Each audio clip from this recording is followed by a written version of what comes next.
Bueno, pues yo creo que vamos a empezar con el bloque B de gestión multifuncional y tenemos aquí con nosotros online a Marta González del CETEMAS en Asturias, que nos va a hacer una Hola, presentación. buenos días. Hola Marta, ¿nos oyes? Sí, oigo bien. Perfecto, hoy funciona, genial. Pues nos va a hablar sobre bosques inteligentes para la gestión del castaño ahí mismo en Asturias. Cuando quieras, Marta.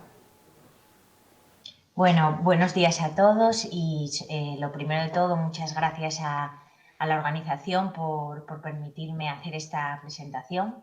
Me quedo con ganas de asistir a las jornadas, espero que en futuras ocasiones pueda ir y estar allí directamente.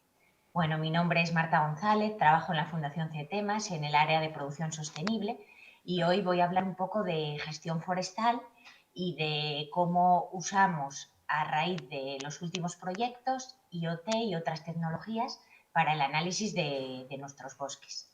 Comentar que junto con la Fundación CETEMAS colaboramos con el Principado de Asturias, la Universidad y otras empresas como el Grupo Siero y tenemos financiación municipal, regional del Principado de Asturias y a través de otros proyectos como el de misiones científicas que comenzó el año pasado, en 2022, que nos ayudan pues, a seguir llevando a cabo estos trabajos en nuestros ensayos de castaño.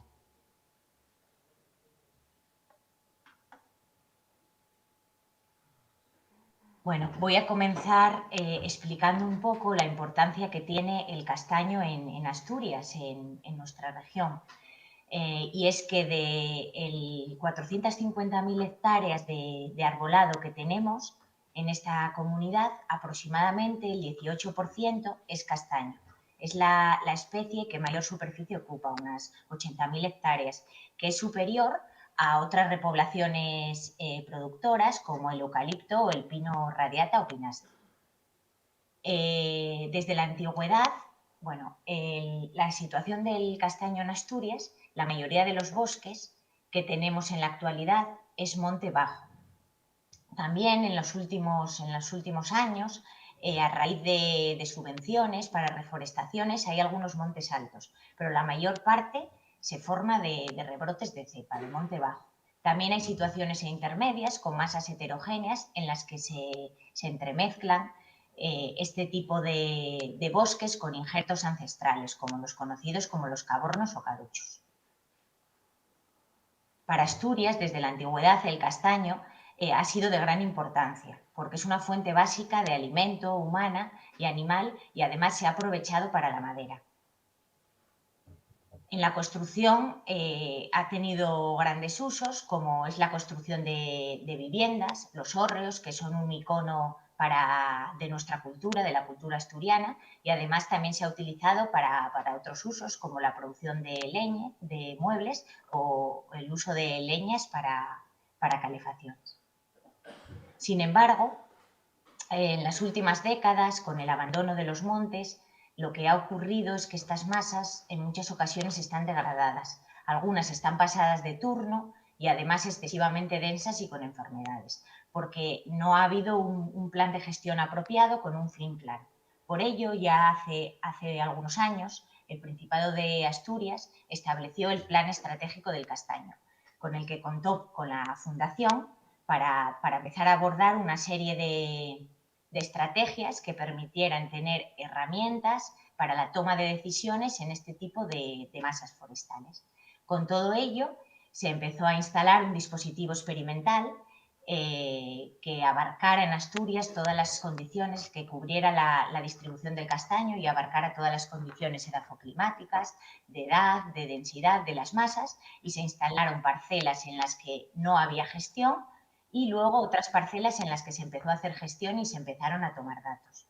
En concreto, en esta presentación voy a hablar de dos demostradores que tenemos, uno en un monte privado, que está en el concejo de Riosa, y otro en un monte público, que está en el Parque Natural de Redes, en Caso. Los denominamos Living Labs. ¿Qué es un Living Lab? Bien, pues un Living Lab es un laboratorio de innovación colaborativa cuyo objetivo es desarrollar estrategias y herramientas para hacer frente a los problemas y a los retos del entorno. Es decir, intentamos que se pongan, que se cubran a la administración pública, a los propietarios privados y gestores, centros de investigación, usuarios, y todos ellos establecen pues, sus problemáticas, sus retos y se intenta llegar a soluciones. En este caso, se consiste en un demostrador para recuperar y transformar el Monte Bajo de Castaño, con el objetivo que a partir de una gestión forestal sostenible, la masa tenga una serie de beneficios en la masa, en el suelo, en la biodiversidad, aplicando esa gestión forestal. Este es un esquema de uno de los ensayos que comenté, el que está en el Parque Natural de Redes en Caso, y en este caso el monte se dividió en 3 partes. En la parte superior podemos ver el control en el que no se hizo ningún tipo de gestión, se dejó la densidad, que era cercana a los 3.000 pies por hectárea, se puede ver en la imagen, y posteriormente se aplicaron 2 tipos de tratamientos. A partir de, nos basamos primero en modelos franceses que se estaban utilizando ya desde hace décadas con éxito para obtener madera de calidad. El segundo de los tratamientos es una clara intensiva, donde se dejaron entre 600 y 800 pies, y posteriormente una clara superintensiva, en el que se llegó a 400 pies hectárea. Este tipo de claras, que son mucho más fuertes que las anteriores, está pensado para reducir los costes que supone la gestión forestal en algunos terrenos que tenemos, por ejemplo, en Asturias, por las altas pendientes, donde la mecanización y los trabajos pues, son bastante costosos. Entonces, se quiere reducir el número de tratamientos con el objetivo de que sea rentable para el propietario. En los distintos tratamientos se instalaron una serie de parcelas de muestreo de 15 metros de radio, donde se llevó a cabo el estudio, se va evaluando y estudiando una serie de características y de variables de la masa. Por una parte, se hizo un seguimiento y una evaluación del crecimiento en varios inventarios dendrométricos antes y después del tratamiento y unos años después. Esto se está combinando también con la recogida de cores para ver la respuesta a la clara en los distintos tratamientos en función de la gestión, y también se van a hacer ensayos para evaluar la calidad de la madera, ya que los árboles han sido podados y tienen claras, lo que les va a dar pues, una mayor calidad que les hará diferenciarse en el tipo de producto final. Por otra parte, adicional a los inventarios dendrométricos, se está llevando a cabo una evaluación sanitaria de plagas y enfermedades, centrada fundamentalmente en el chancro y la avispilla, que son 2 problemas que tenemos actualmente en nuestros bosques, y lo que se está intentando es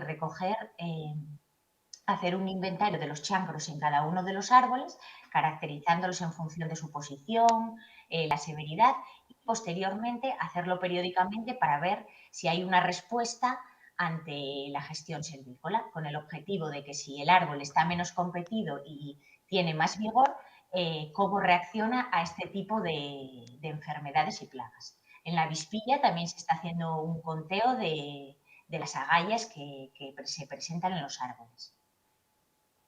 Por otra parte, en los últimos años ha venido muy fuerte la monitorización IoT, el Internet de las cosas, y además de en otros sectores, como es, por ejemplo, el automovilístico, la medicina, también ha llegado también al sector agrícola y al forestal.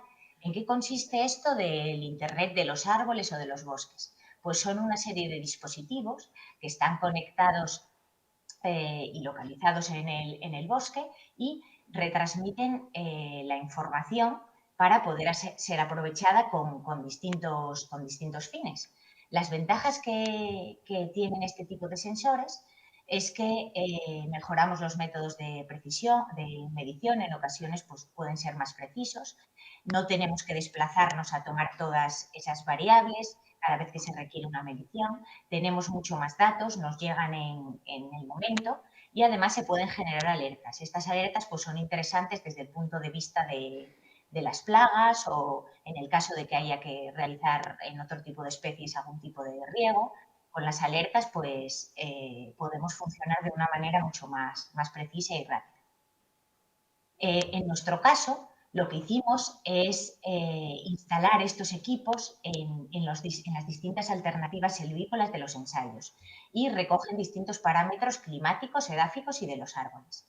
Este sería el aspecto de uno de los equipos que es autosuficiente mediante placa solar, aunque también dispone de una batería potente, porque todos sabemos que, bueno, que las condiciones bajo las copas a veces, en función de la época del año, requieren demasiada energía y entonces no queremos, hemos estado haciendo unas pruebas para que puedan funcionar en continuo y no haya problemas de luz.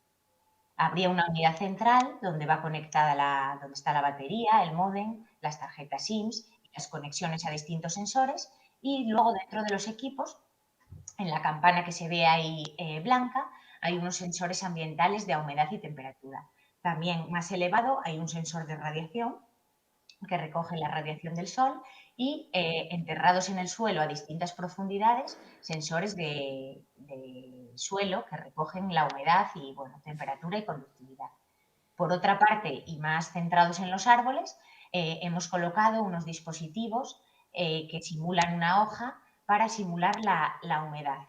Y esto puede ser interesante de cara, pues, en este caso, pues, a los daños por hongos que se ven influenciados por la humedad o, como comentaba, en otras aplicaciones forestales para saber la humedad que tendría la hoja en el caso de que se quisiera, por ejemplo, hacer un riego, que no es el caso.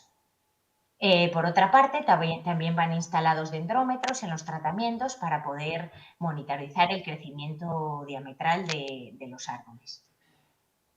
Toda esta información, bueno, decir que estos equipos los hemos instalado recientemente, no hace ni 2 meses, entonces este sería un poco de forma visual cómo llega toda esta información, llega cada hora y todo esto lo vamos a recopilar para poder sacar conclusiones acerca de las variables que más afectan en el crecimiento de los árboles y además pues la relación con los distintos tratamientos.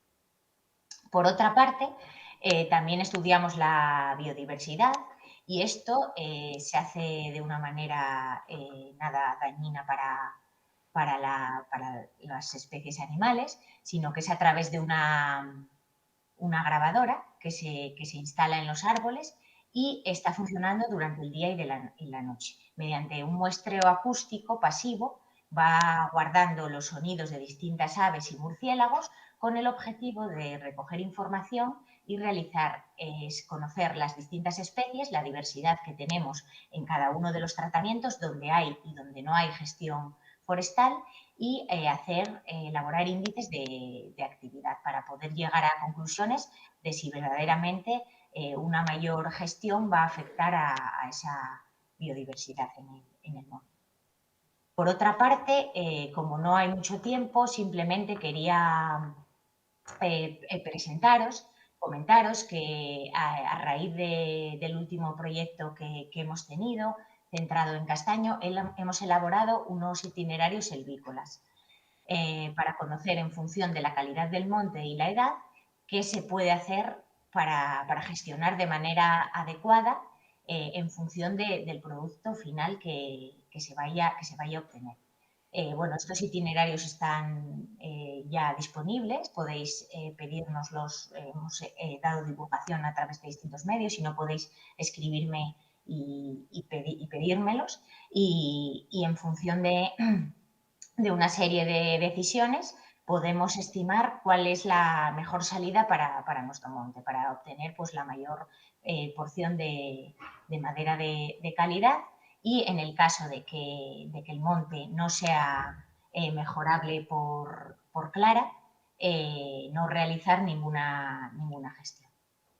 Por otra parte, comentar también que a lo largo de los años en la Fundación, a través de 2 tesis doctorales, se elaboraron una serie de herramientas disponibles para el monte bajo de castaño en Asturias, que están disponibles. como ecuaciones de biomasa, tablas de producción, modelos dinámicos y que están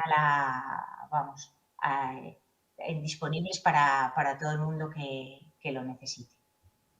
Y bueno, nada más, muchas gracias por vuestra atención. Comentar, por si alguien no nos conoce, que en la Fundación CETEMAS, bueno, somos una fundación sin ánimo de lucro, que hacemos distintos trabajos relacionados con el sector forestal y de la madera, y podéis visitar nuestra página web o seguirnos en redes para conocer un poco más por los proyectos que tenemos y las actividades que llevamos a cabo en el día a día. Y nada, muchas gracias y si tenéis alguna cuestión podéis preguntarme.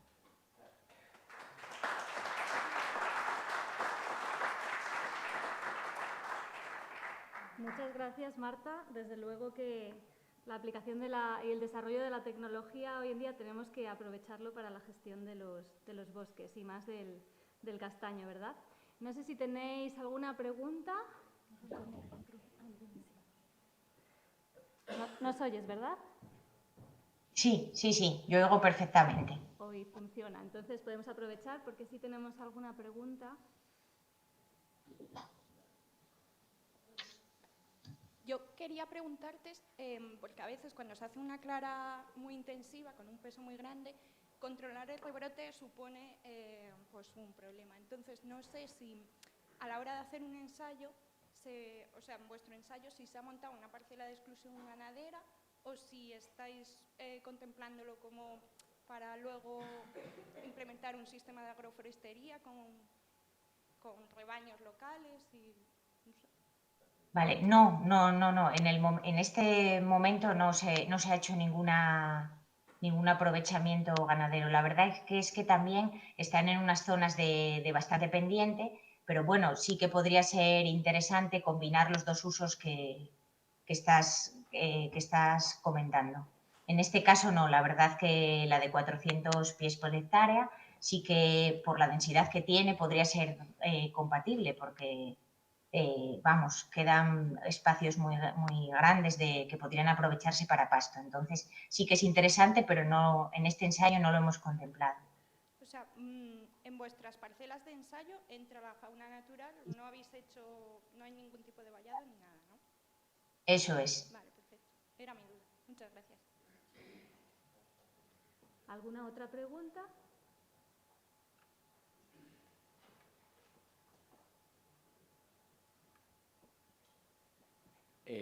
Buenos días. Bueno, yo quería saber, a ver cómo se hace la reducción de la densidad, si se afectan cepas completas o se hace un resalveo y se seleccionan pies por cada una de las cepas, en qué porcentaje se podan los árboles que se quedan, porque has dicho que se hacen podas, y si tenéis alguna conclusión de los diferentes tipos de parcelas de ensayo que habéis aplicado ahí en Redes y en el otro municipio. Gracias.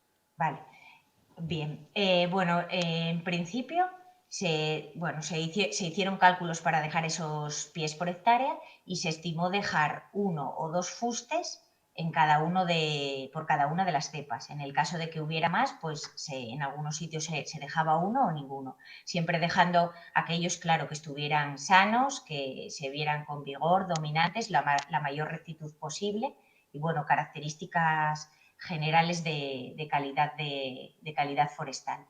La poda se hacía en los primeros 5 o 6 metros y en principio se realizó en todos los pies que se dejaron. No se seleccionaron unos de porvenir al principio, sino que directamente en estos ensayos se podó en todos hasta 5 o 6 metros, que bueno, como el objetivo final es obtener madera libre de nudos esta primera parte, y se hizo en todos, claro. Luego, en el caso de que sean otras estrategias selvícolas, sí que a lo mejor se definen que solo sea en los pies de porvenir, pero en este caso se hizo en todos, tanto en la de 400 como en la de 600. Y conclusiones, sí, la última pregunta que era sobre conclusiones. Esperamos hacer este año ya, bueno, el que viene, en la siguiente campaña, a ver si podemos hacer otro inventario y ya sacar muestras y tener datos más concluyentes, porque ahora solo hemos visto como una evolución del crecimiento, pero tampoco puedes ver, bueno, cálculos de diámetros medios y es muy pronto todavía para hacer. Hay que acompañarlo con otras variables de calidad de la madera, porque al final vas a obtener menos biomasa, eso es así, pero tiene que ser que la madera que obtengas pues tenga una calidad suficiente para que sea un producto diferenciado y al final pues se pague a un precio diferente, no por volumen. Muy bien, gracias. Tenemos otra preguntita. Sí, no, a raíz un poco de eso también preguntar hasta qué diámetro tenéis pensado que lleguen esos castaños y luego un poco también los restos. Con los restos, ¿los quitáis todos los restos? ¿Qué hacéis con ellos aparte de lo que se pueda aprovechar de madera? Vale. Diámetro, no hay un diámetro estimado para decir el turno, lo estableceríamos en función de cómo vaya evolucionando, pero estaría en torno a los 45 o 50 años. Si dejas menos densidad y tiene bastante calidad, pues se alargaría un poco para obtener todavía productos mejores. Los restos de la primera clara fue casi todo para biomasa y trituración, porque no era aprovechable, no había diámetros muy grandes, tenían aproximadamente 14-15 años, a lo mejor algunos sí que se cogieron para postes, pero casi todo fue para biomasa. Y en el caso del tratamiento menos intensivo, en el de 600 pies, sí que se prevé que se haga una segunda clara y en ese caso ya tendremos diámetros más interesantes, que sí que se puede, una parte de estos productos, pues que vayan no solo para biomasa, sino aprovecharlos en otro tipo de usos, que no sea solo trituración. Ese sería el objetivo. Muy bien, pues muchas gracias. Yo creo que ya no hay más preguntas. Entonces, muchas gracias, Marta. Bueno, de todos modos, puse ahí, dejé mi email, si alguien tiene alguna cuestión o cualquier cosa, estoy a vuestra disposición. Muchas gracias a vosotros. Gracias por darnos esta charla tan interesante.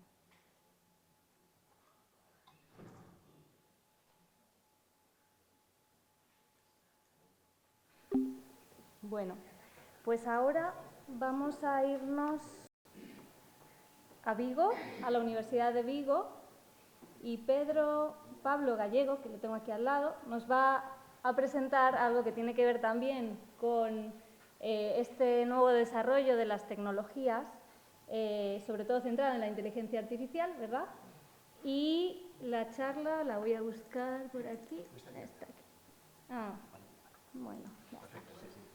Identificación de factores claves para el crecimiento del micelio y la micorrización de boletus en castaño mediante herramientas de inteligencia artificial. Si quieres, ¿puedes poner Judith. Yo agradezco a Judith que haya leído el título, pero lo que os voy a decir no tiene nada... O sea, va a tener poco que ver. He cambiado la charla. He oído aquí tantas cosas que lo siento, pero le voy a dar una vuelta. Vale, mira. Primero, cosas que se dicen aquí que yo creo que tendríamos que tener más cuidado. Hablamos de resistencia. Yo soy fisiólogo vegetal, yo hablo de tolerancia. Nosotros no somos resistentes a enfermedades, somos tolerantes más o menos, y alguna gente es menos tolerante. Yo creo que es mejor hablar de tolerancia, y algún fitopatólogo por aquí estará de acuerdo conmigo, que no de resistencia. Segundo, en varias charlas habéis dicho, tengo unos datos, pero algo así como no son robustos, o no me permiten tomar decisiones. Es que yo he visto a veces un número de replicados muy pequeñito. A nosotros nos pasó, si yo tengo un material muy heterogéneo y cojo 4 muestras, y quiero que eso sea representativo, es muy duro. Excepto Álvaro, que cogió 4 plantas, pero es que son clones, vienen de in vitro. Yo ahí sí, puedo coger 4 o 6. ¿Por qué? Porque son gemelos. Pero si yo voy al campo, yo me acuerdo hace años que nosotros queríamos saber la producción de kiwi y había un grupo de investigación que cogía, no sé, 30 frutos en 20 hectáreas. Nosotros calibramos 8 toneladas. Claro, clavamos. Y decía la gente, joder, qué suerte. ¿Cómo suerte? 8 toneladas que calibramos. ¿Me explico? Entonces, si trabajáis con material muy heterogéneo, el número de réplicas tiene que ser mayor, en mi opinión. Otra cuestión que es interesante. A ver, yo soy biólogo, ¿de acuerdo? No soy ingeniero ni nada. Entonces, una de las cosas que le digo a mis estudiantes es salud. La salud nuestra empieza por la salud del suelo. Entonces, una de las cuestiones también que ha salido aquí es, ¿yo qué tengo, un bosque o tengo un cultivo? Es decir, yo ahora mismo estoy haciendo un estudio, me voy a alargar un poco más, pero no importa, un estudio en las Islas Cíes, ¿no? Voy allí a mirar el suelo y digo, bueno, podemos meter tal. Y me dicen, no, esto es un sistema natural, aquí no se toca. Es decir, si viene una enfermedad, no se toca, ¿me explico? Porque no te dejan meter otras especies. Ahora, si yo tengo un cultivo de castaños, yo tengo que manejarlo. Aquí se habla de quema, claro que hay que quemar cosas cuando están enfermas, etcétera, ¿no? Entonces, hay que cuidar el suelo y hay que cuidar el aire. Entonces, también se habla de esto, higiene del árbol. Cuando podamos, luego esterilizamos de alguna manera, echamos lejía, ahí, los elementos que usamos para la poda la estamos limpiando. Es que hay que tener mucha higiene, porque si no, lo que estamos haciendo es expandir las enfermedades en general, ¿de acuerdo? Entonces, estos son como 4 temas que yo creo que si los llevamos para casa todos, pues quizás mejor. Bueno, os cuento, mirad, una cosa que es muy interesante, la mención industrial, tesis de mención industrial. Yo ahora ya solo dirijo estas, ¿de acuerdo? Entonces, pongo una persona en la empresa e intentamos resolver los problemas de la empresa, del cultivo, de lo que sea, ¿de acuerdo? En este caso, con IFAS Foresta, dirigimos una tesis. Pues Pedro Pablo, yo soy yo, Serena, que es una postdoc especialista en metagenómica, vais a ver por qué, y Esteban Sinde, que es CEO de la empresa, ¿de acuerdo? Y, por cierto, cuando en una empresa hay un doctor, es mucho más fácil que nos entendamos, porque quieren las cosas así, para mañana. No, mire, esto es investigación. Lo que es para mañana es el desarrollo o la innovación, que es otra cosa. Mira, aquí marcamos 2 objetivos, que es de lo que os iba a hablar, pero ahora lo he cambiado. El primero... claro, es que me da tiempo. Vamos a identificar, fijaros, factores bióticos, es decir, microbiota, y abióticos, clima y suelo, sobre cómo afectaban a la micorrización en campo de boletus edulis y boletus reticulatus. Voy a hablar muy ligeramente del capítulo 1, esto lo he puesto ahora, del capítulo 2 y sobre todo este capítulo, que es el que yo tenía preparado más para la charla. De esto no puedo hablar. Esto, porque es que no me da tiempo en 20 minutos, tendré que hablar 1 hora o 2. Claro, esto es muy interesante, porque es cómo cultivamos hongos en el laboratorio, ¿de acuerdo? Y yo no sé otros, pero el boletus es la madre que lo parió, si me lo permitís la expresión. Bueno, una cuestión, todo lo que voy a decir ahora está publicado en Open Access, es decir, cualquier persona tiene acceso. ¿Qué ocurre? Que está en inglés, la gente que no sepa inglés, bueno, que le pida a algún técnico que se lo traduzca, etc. Este es muy interesante. Se comporta igual un castaño que está injertado con uno que no está injertado, por ejemplo, en cuanto a la diversidad de hongos y la micorrización, no. Por tanto, uno de los factores clave en todos los experimentos que hago yo es el genotipo. Estamos hablando de patobares. Es que no es lo mismo trabajar con uno que con otro. Hay unos que son más virulentos, otros que son menos virulentos. Bueno, pues que sepáis que simplemente el comparar un árbol que ha sido injertado y otro no, va a cambiar la tasa de micorrización de esa planta. Hicimos un estudio de la comunidad de hongos. Se comentó con Álvaro que había estudiado solo las bacterias. Nosotros también estudiamos los hongos, para ver qué hongos estaban asociados. Bueno, gracias a esto descubrimos 4 especies nuevas para España, 8 en Galicia y 13 asociadas a castaño. ¿De acuerdo? Entonces, es muy interesante la metagenómica, muy interesante, porque es la gran desconocida, ¿no? Bueno, segundo trabajo que os interesaría hablar, microbiota. Aquí, siguiendo un poco la idea de Álvaro, era qué bacterias y qué hongos están asociados a la micorrización del boletus edulis. Me salto esto, simplemente hicimos un metabarcoding, porque está publicado, lo podéis ver. Fijaros en esto. Primer dato, 2018 no tiene nada que ver con 2020. O sea, en campo hay que hacer experimentos 2, 3 o 4 años. No puedes hacer un año y sacar un mogollón de conclusiones, porque es que cambian mucho las condiciones, por ejemplo, climáticas. Otro detalle, fijaros, que hemos hecho. Buscar correlaciones entre las bacterias y los hongos con el boletus. Fijaros, tenemos correlaciones positivas y negativas, y cambian en función de la edad del castaño. Teníamos castaños de 3 años, castaños de 10 años y castaños de 40 y más años. ¿Os fijáis? Es decir, fijaros la cantidad o la complejidad que es estudiar esto en campo. ¿De acuerdo? Depende incluso de esto. Vale. Como lo tenéis, como está publicado, lo leéis y lo leéis. Vale. Esto se publicó hace un mes. Y es muy interesante. Es que va a encajar, a ver, es con muchas cosas de lo que se han dicho aquí. Espero, vamos, si no me decís, pues no encaja, Pedro. Papel de factores abióticos, suelo y clima sobre la frecuencia y concentración de micelio de boletus edulis. Pensad una cosa, Si yo lo hago para un hongo, que es Boletus edulis, esto valdría para cualquier hongo, porque tenemos hongos buenos y hongos malos.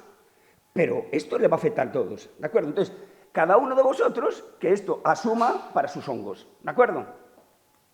Bueno, ¿qué hicimos? El diseño experimental. 2 años, mostramos 3 meses y como IFAS Foresta tiene una finca experimental, tiene árboles de 3 años, de 10 años y de 40 años. Bueno, ¿qué es lo típico que hacemos todos? Una estadística, ¿no? Cogemos, tenemos estos datos, una nova. Vamos a ver qué información sacamos de esto, ¿eh? Bueno, vemos que el año influye, ya lo dijimos antes. Pero además, fijaros, influye para Boletus edulis, pero para Boletus reticulatus, no. Primero llama la atención, es decir, pero no son boletus, no son iguales, no son primos, pues no, se comportan diferente. ¿De acuerdo? Segundo, el mes. Muestreamos septiembre, octubre y noviembre. No había diferencias significativas, ni en frecuencia ni en concentración. Con lo cual quiere decir a mí que, ¿qué es lo que cambia de mes a mes? El suelo, ¿no? Cambia el clima, pues que no le afectaba mucho. ¿Veis? Sorpresa, ¿eh? Tercero, ¿qué ocurre con la edad del castaño? Pues sí, resulta que aquellos castaños más antiguos, resulta que tienen pues, más concentración y más frecuencia de boletus. Pero fijaros, frecuencia de boletus, si lo encuentras. Vale. A mí lo primero que dije es, bueno, ¿y yo qué saco en claro de esto? ¿Vosotros podemos tomar alguna decisión con estos datos? ¿Con una estadística normal? No, lo único que veis son diferencias entre grupos, ¿vale? ¿Y si hubiera patrones ocultos? ¿Y si hay una información que está ahí pero que yo no soy capaz de verla? ¿De acuerdo? Con la estadística que estoy utilizando. Y yo puedo tomar alguna conclusión con esta. Yo cuando viene ahora una persona de campo me dice, oye, Pedro, ¿qué es mejor? ¿Qué le digo? Con respecto al clima o con respecto al suelo.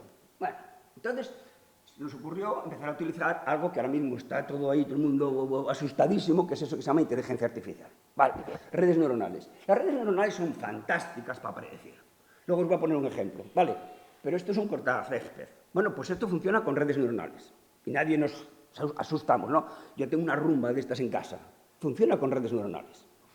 Pero es que además podemos mezclarlo con algo que se llama la lógica difusa, que es fenomenal, ¿de acuerdo? Pierdes precisión, pero te dice palabras. Bueno, pues con esto, por ejemplo, te permite tomar decisiones. Y esto es, por ejemplo, cómo funciona un aire acondicionado. Y por otro, podemos incluso optimizar procesos. Mezclamos las redes neuronales con los algoritmos genéticos y optimizamos. Así es como funcionan los robots que nos van a operar en el futuro. Porque son mucho más precisos que un cirujano. Sobre todo si la noche anterior se había dado copas como nosotros ayer, hemos dormido 4 horas y aquí me veis que estoy bastante bien, ¿no? Dentro de un rato estoy fundido. ¿Lo veis? Pues a mí no me quiero que me opere un cirujano de urgencias que ha dormido la noche anterior, que está de guardia 24 horas. Esto sí. ¿Vale? ¿Cómo funciona la lógica difusa? Pues como hice yo esta mañana. Me levanto, abro la ventana y digo, está fresco. Bueno, pues me quité la camiseta que traía ayer, que ayer casi me cuezo aquí, ya me olvidaba de la calefacción que tenéis tan buena aquí, o que tenemos aquí, y me vine con una chaquetita y con esto, ¿lo ves? ¿Necesité saber cuántos grados exactos había? ¿Y qué cantidad de humedad? No. ¿Necesitaba qué? Palabras. Está fresco, ¿lo veis? Y mi frescor es diferente de un tío de Siberia que hubiera venido aquí. Hubiera dicho, coño, qué calor tenéis. Porque es que viene de 0 grados. Y a uno de Alicante, que estuve la semana pasada, que teníamos 24 grados, ¿qué hubiera dicho? Coño, qué frío. ¿Lo veis? Entonces, la lógica difusa en palabras te ayuda mucho a tomar decisiones. A ver si entra esto. Mira. Esto es lo que... Este inmenso aparato es capaz de pensar, tomar decisiones como, por ejemplo, se viene una tormenta, mejor paramos de trabajar y dejamos hasta que se amaine y el suelo se ponga como corresponde. O a ver, no puedo cruzarme con este otro surco, así que voy a hacer otra trayectoria. Y no solo porque le programaron para que haga eso, sino porque va aprendiendo. Esta es la última frase. Va aprendiendo. Este inmenso... ¿Cómo paso? Aquí. Vale, entonces, fijaros lo interesante de esto. Cuando yo utilizo un modelo de redes neuronales, yo analizo unos datos, pero luego puedo reanalizarlos y cambiarlos.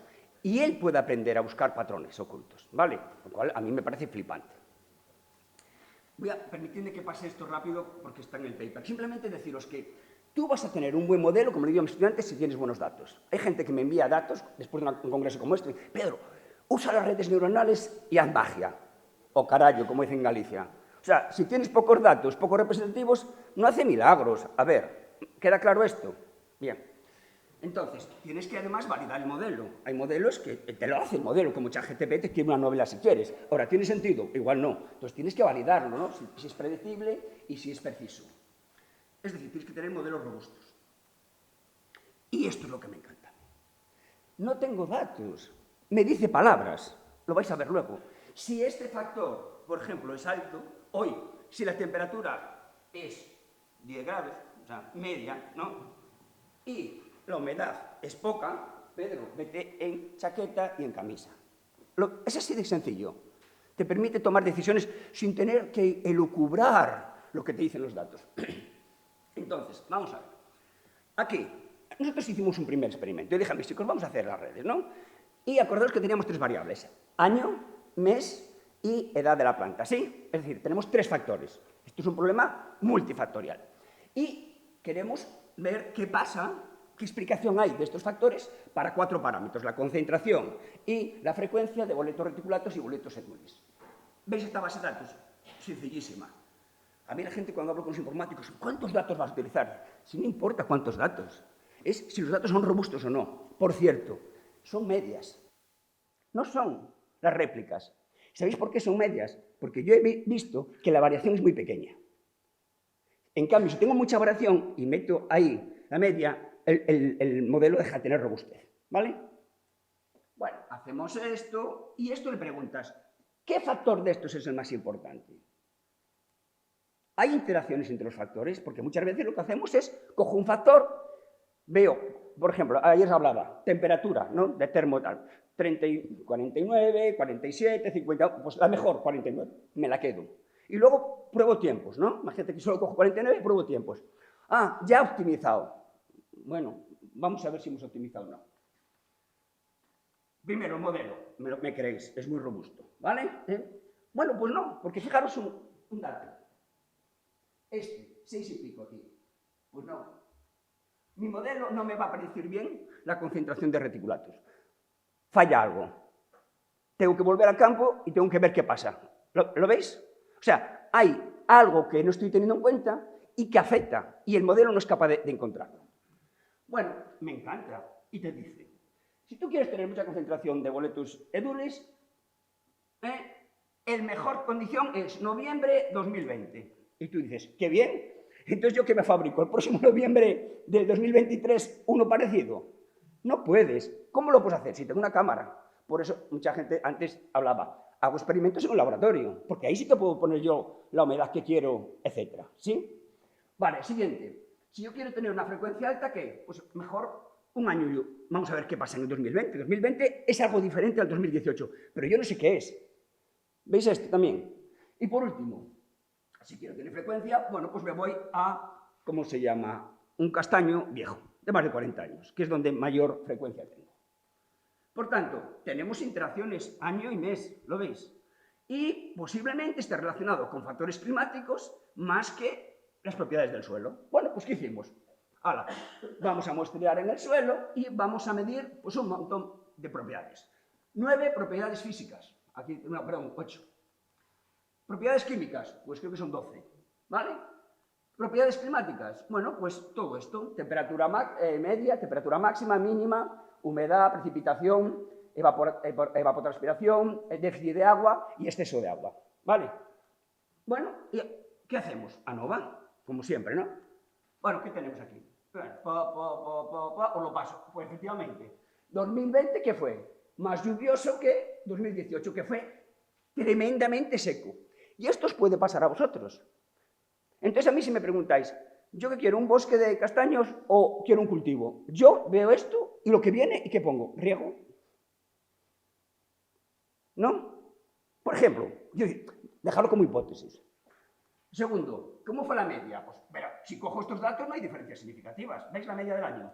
Entonces tengo que ir a la media de los meses que me interesan. ¡Ja! Esto otro. Esto es lo que me encanta a los alumnos, cuando vienen y ven esta tabla. A, B, B, C, C, D, y empiezan a intentar elucubrar esto, ¿no? Pues mira, aquí tengo esto, fíjate, ¿eh? Claro, así. ¡Ah! A ver, con esta tabla, ¿qué conclusión vas a sacar? ¿Lo veis? A ver, ¿algún alumno aquí no le ha pasado por esto? ¿No le dan ganas de tirar la tesis? ¿O empezar a lucubrar? Bueno, pues entonces, bueno, ¿podemos sacar alguna conclusión? No, tenemos muchos datos, pero no sacamos conclusión.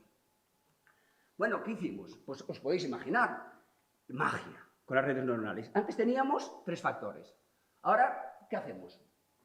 Un segundo modelo. Y pasa esto. Me quedo con los outputs, los mismos que tenía, y empiezo a poner aquí las propiedades físicas del suelo. ¿Puedo hacer un modelo solo con propiedades físicas del suelo? Sí. Y me dice qué relación tengo aquí, qué factor de estos es el que afecta aquí. ¿Puedo coger las propiedades químicas? Sí, y lo mismo. ¿Puedo coger...? Esto os va a flipar. Ahora, la división de panes y peces. Antes teníamos temperatura media, ¿no? Y dijimos, oye, ¿y no le afectará la temperatura media del mes anterior? ¿Y la de 2 meses atrás? ¿Y la humedad? ¿Y la de un mes anterior o 2 meses atrás? Y como esto es magia, me permite hacerlo. Aquí tenéis, pum, pum, pum. Y aquí tenéis la nueva base de datos. Hemos metido todo. Ahora, ponte a analizar esto con estadística. No se puede. Entonces, va a haber interacciones que no vas a poder localizar. Bueno, ahora flipas. ¿Vale? Tengo 44 factores que voy a estudiar simultáneamente. 8 propiedades físicas, 12 químicas, 24 parámetros, porque estoy estudiando en todos un mes antes o 2 meses antes. Vale.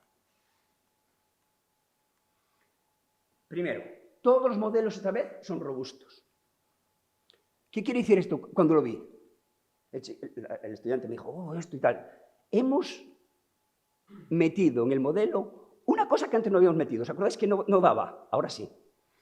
Segundo, empezamos. Si yo quiero tener una concentración alta, ¿qué tengo que tener? Fijaros, un exceso de agua un mes antes de que yo estoy midiendo ¿cómo se llama? La concentración. Y además tengo que tener una capacidad de campo como baja. Es decir, de todas las propiedades físicas, hay 3 que son relevantes. De las químicas hay 2 que son relevantes solo. Y de las climáticas hay 3, que son estas de aquí. Entonces yo, si quiero mejorar la concentración de boletos, ¿qué tengo que hacer? Trabajar con estas. Y el resto me da un poco igual. ¿Lo veis?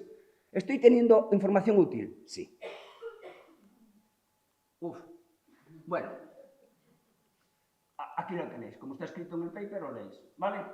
Si queréis a alguien, os explico qué es esto un poco, la capacidad de campo y tal, pero simplemente es, mira, en palabras llanas, hacer esto un cultivo y medir la capacidad de campo y medir la cantidad de carbono, es decir, abonar.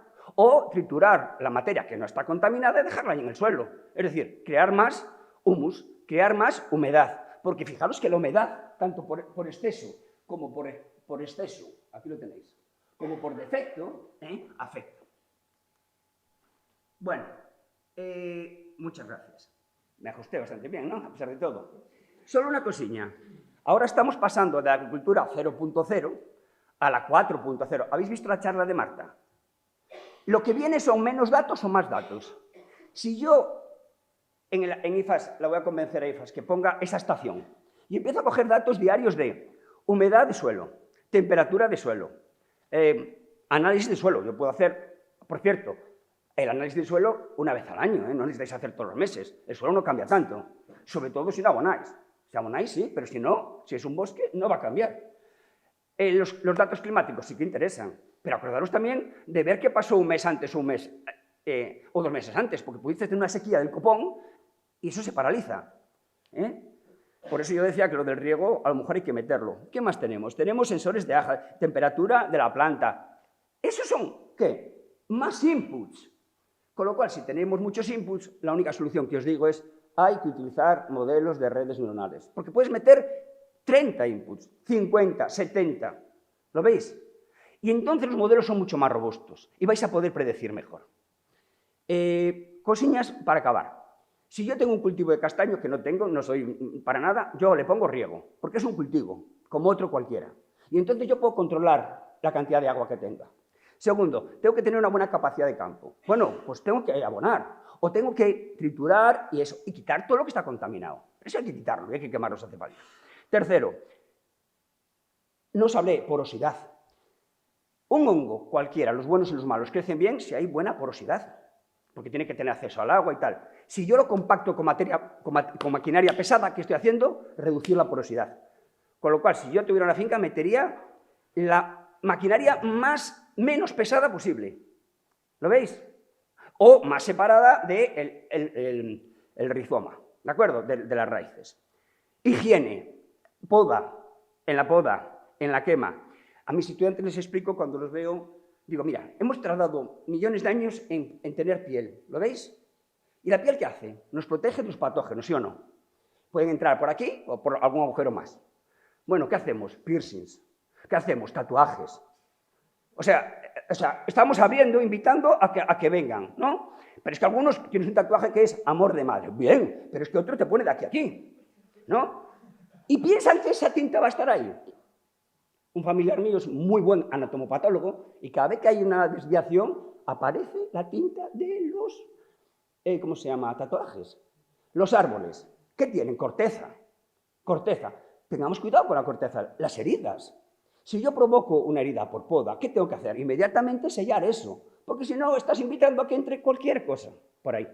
¿De acuerdo? La otra es los estomas, que nos puede servir para tener cuidado, pero ¿qué ocurre? Si viene un año seco y la planta tiene que crecer, abre, pues ahí puede entrar cualquier cosa también, ¿no? Que, por cierto, yo creo que también se podían dar tratamientos a través de la hoja, ¿vale? Porque es un sistema muy limpio, sin tener que hacer cortes, etc. Pero bueno, eso ya no soy experto en eso. Productos químicos. A ver, el otro día aquí hablabais como, ahora vienen los malos de la Unión Europea y me quitan esto. Coño, es que nosotros hemos visto en el laboratorio que hay productos químicos que se cargan el microbioma. Se lo cargan. Nosotros tomamos por la mañana un antibiótico, por ejemplo, para protegernos. ¿A qué no? ¿Cuándo lo tomamos? Cuando estamos malos. Sensatez. ¿Hay que utilizar a veces químicos? Sí. Sí. ¿En la medida justa? Sí. Poco, mejor. ¿Me explico? Si alguien te dice, toma usted antibióticos 3 días, no tomes, pues no sé cuántas semanas, ¿vale? Y acabo ya. Acabé.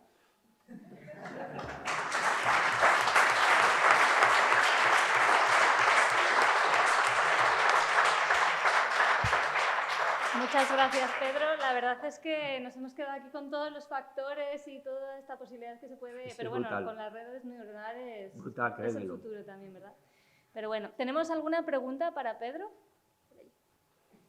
Totalmente de acuerdo con usted. Coincido en el 100% de las cosas. Me metemos muchas veces en historias y las cosas pasan, como es el chancro y viene desinfección, no lo hacemos.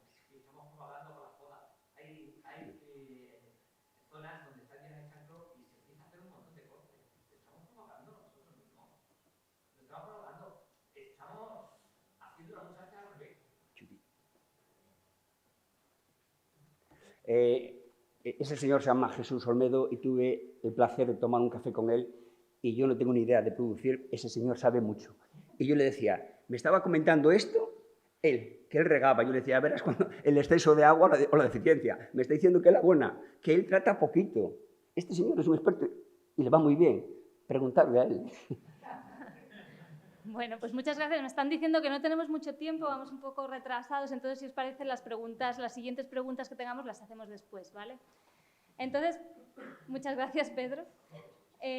Vamos ahora a recibir a Gerardo Moreno, que viene de la Universidad de Extremadura y nos va a hablar un poco, a retomar el tema de esta mañana que nos explicó María del Carmen, con el grupo operativo de Castanea, pero él nos va a explicar más sobre prácticas de manejo sostenible del suelo. ¿Dónde podrá estar? ¿Están por aquí? Sí, mira, Gracias, tío. ahí está. Aquí está. Bueno, pues gracias, Judy. Me voy a tratar de, a ver si soy capaz de recuperar un poco del tiempo ese que vamos retrasando, ¿vale? Porque al final la gente también quiere llegar a la comida, etc. Bueno, yo la verdad es que creía que venía a hablar más a agricultores, ¿vale? Pero bueno, por eso traía algunas cosillas un poco básicas y trato de rebajar un poco quizás el listón para quedarnos con algún mensajillo, ¿vale? Entonces, iba a explicar incluso algunas cuestiones claves del suelo, etcétera, pero me las voy a saltar un poquito, entendiendo que más o menos el nivel técnico pues, nos permite conocer, ¿no? Pero sí, al menos en esta de, bueno, ¿cuáles son las funciones del suelo para las plantas, aunque las conozcamos, ¿vale? Hemos pensado mucho siempre en el aspecto de la fertilidad química y lo hemos manejado con fertilizantes relativamente bien, con muchos errores, pero relativamente bien, o nos hemos dedicado a echarle cosas al suelo, para que coma la planta, ¿no? Está también la fertilidad física, esa la hemos descuidado la hemos descuidado mucho y de alguna forma, pues, ya el ponente anterior nos ha hablado un poquito de ello, ¿no? La planta o el suelo tiene que retener agua, pero también tiene que permitir que entre, que circule bien y también tiene que evitar que se evapore. Y eso lo hemos trabajado menos. Y luego la parte de la fertilidad biológica, ¿vale? Que permite que la planta también esté bien protegida, etcétera, sus raíces, etcétera. Por no enrollarme, pero sí marco ahí la materia orgánica. La materia orgánica realmente está casi detrás de todo. Y es nuestra herramienta clave. Hay muchas cosas del suelo que son difíciles de cambiar, para bien y para mal, pues también son difícilmente alterables, y hay otras que son muy sensibles al manejo. La materia orgánica está un poco ahí entre medias, pero es sensible, y en algunos casos muy sensible al manejo. Entonces, eso nos ha permitido destruirla con nuestras prácticas, pero también encontrar prácticas que nos permiten recuperarla y mejorar los suelos. Y ahí tenemos que trabajar, hay que trabajar en muchas cosas, pero por simplificar algo. La materia orgánica está detrás de muchas cosas, pero una clave es que ayuda a formar agregados en el suelo, que haya esa estructura, que genera una macroporosidad, que aporta cuestiones adicionales al suelo, etcétera. No me voy a entretener a explicar el suelo. Aumenta la cantidad de agua disponible en el suelo, la que es útil para las plantas, pero aumentar agua disponible hay que también aumentar la capacidad para que las plantas la cojan, la utilicen, la extraigan, y ahí están las micorrizas, ¿vale? Entonces, ahí entra también la parte biológica, etcétera. Bueno, esta parte la he querido pasar muy rápido para llegar directamente al castaño, ¿vale? El castaño es un árbol que en general necesita bastante agua, por lo tanto, suelos profundos, de texturas francas o en el entorno A, suelos bien aireados, bien drenados, la asfixia radicular es un problema si se encharcan y además se favorece la expansión de la tinta, el exceso de agua es un problema. Suelos ácidos a neutros, alta capacidad de retención de agua, para lo cual tiene que ser profundo y rico en materia orgánica, vuelve a salir ahí la materia orgánica.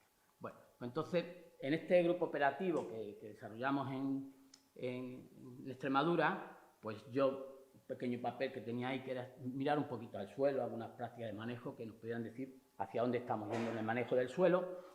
Y, pues bueno, cogimos una serie de fincas que tenían distintas prácticas y hemos tratado de estudiarlas. Concretamente, comparábamos suelos que eran labrados, cada vez menos, pero aún queda un buen número y en algunas comarcas se labra todavía mucho el suelo.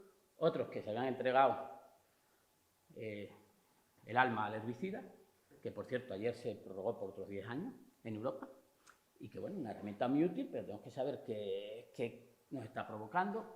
La quema, que es una práctica también muy tradicional, la quema de los residuos, etcétera, frente a intentar tener los suelos pues, más con cubierta vegetal, con la dificultad o un problema añadido que esa cubierta vegetal luego la tenemos que manejar un poquito con maquinaria. Debería ser ligera en la línea que nos decía. Alberto era, ¿no? Sí. Pedro Pablo. Vale. Yo lo de los nombres tengo un problema grave. Entonces, bueno, pues aspirar a maquinaria ligera en suelos que no estén excesivamente húmedos, porque si no, pues compactamos el suelo, ¿no? Bien, pero estas 4 prácticas, y quería mostrar un poquito, antes de nada también mostraros un poco cuál es el efecto de poner en cultivo un bosque, en este caso un latizar a cultivo, ¿vale? Con el aclarado, el injertado, y al final pues, pasamos de una alta densidad a una densidad menor de árboles. Bueno, pues como tiene cierta lógica, tenemos una pérdida de materia orgánica y los nutrientes más asociados a la materia orgánica, como es el nitrógeno. Pasamos de algo forestal a algo agrícola, vamos a perder materia orgánica presente, seguro, con una práctica así normal. Otra cosa es que hagamos una práctica intencionada de mejorar la materia orgánica. Y en cambio ganamos por otros nutrientes que estamos asociados a los fertilizantes, potasio, calcio, fósforo, etc. Nada sorprendente al respecto. En cuanto a la microbiología del suelo, sin entrar en detalle, como se ha medido un poquito, pero bueno, pues también perdemos biomasa microbiana, perdemos un poquito de micorrizas arbusculares en este caso, algunos índices de estrés microbiano, pues los resultados no son tan concluyentes, aunque parece que los que están cultivados, lo llamo aquí injerto, pues tienen un poquito más de estrés, la microbiota del suelo. Entrando ahora en las 4 prácticas ya de los cultivos, pues yo hemos trabajado básicamente en cultivo, ¿no? El laboreo frente al triturado, pues vemos que en la capa no hay unos resultados muy significativos, porque en realidad, aunque hay un número de fincas relativamente alto, hablamos de 10 o 12 pares de parcelas comparadas en cada caso, pero bueno, son a veces prácticas que han empezado hace pocos años. Entonces los cambios en el suelo no ocurren de forma radical y de forma tan inmediata. Pero vemos que ya en la primera capa en las que están con laboreo tienen un perfil de materia orgánica decreciente típico, y en el que estamos haciendo el triturado, si dejamos la cubierta y trituramos, se empieza ya a la derecha un poquito la línea verde. Si empezamos a ganar materia orgánica en la capa más superficial. En cuanto a otros aspectos, también pues el triturado sube un poquito el pH, ganamos un poquito en saturación de calcio, de potasio, vamos teniendo ahí algunas cosas positivas, y de forma muy importante el potasio, el fósforo, perdón. No sé si aquí hay algo detrás también de que se estén fertilizando más, ¿vale? Hay aspectos que... Y en cuanto a la parte más microbiana, pues igual, en cuanto trituramos, pues ganamos biomasa microbiana, necesitamos más microbiota en el suelo, más micorrizas, están en algunos índices de estrés indica que vamos a mejor, en otros casos no está tan claro, etc. En cuanto a herbicidas, pues igual, completamente igual, es decir, si usamos herbicidas en vez de triturar, etcétera, estamos perdiendo biomasa, crecimiento vegetal, perdemos materia orgánica, perdemos nitrógeno, en el triturado ganamos magnesio, ganamos calcio, pero en cambio otros, pues ocurre un poquito al revés. Ya digo que en el potasio, el fósforo puede tener que ver más con las prácticas de fertilización, que no las tenemos bien documentadas, porque no saben bien que han echado unos años y otros, y en el manganeso no tengo ni idea. Pero en algunos micronutrientes estamos encontrando alguna cosita. Oye, a lo mejor son micronutrientes que van asociados al herbicida, o hacen que se movilicen de forma distinta. Hay algunas cosillas que he encontrado que no las sé explicar todavía, y habría que trabajar más tiempo en ello. Igual, aquí, en cuanto a la biomasa microbiana, no se ve tan afectada como con el laboreo, se reduce un poquito, pero no tanto. La microbiota del suelo, bueno, de momento no parece tan afectado, pero bueno, a largo plazo probablemente sí, pero yo esperaba un cambio un poquito más radical a peor con el herbicida, pero no está tan claro. En cuanto al quemado, que es una práctica también muy ancestral y de la que yo partía como que hay que prescribir, que hay que eliminar, que hay que quitar, porque ahí se ve el efecto claramente, cómo se reduce la materia orgánica del astillado al quemado, una reducción importante en el nitrógeno, en los distintos pH, saturación de calcio, etcétera, de magnesio. El fósforo de nuevo vuelve a salir raro, y yo creo que hay un problema de fertilización, porque se acumula fertilizado y tal, pero al ver la parte microbiana me entran más dudas. Me entran más dudas porque en el triturado en algunos casos se comporta hasta algo peor. Yo estoy muy sorprendido, ¿vale?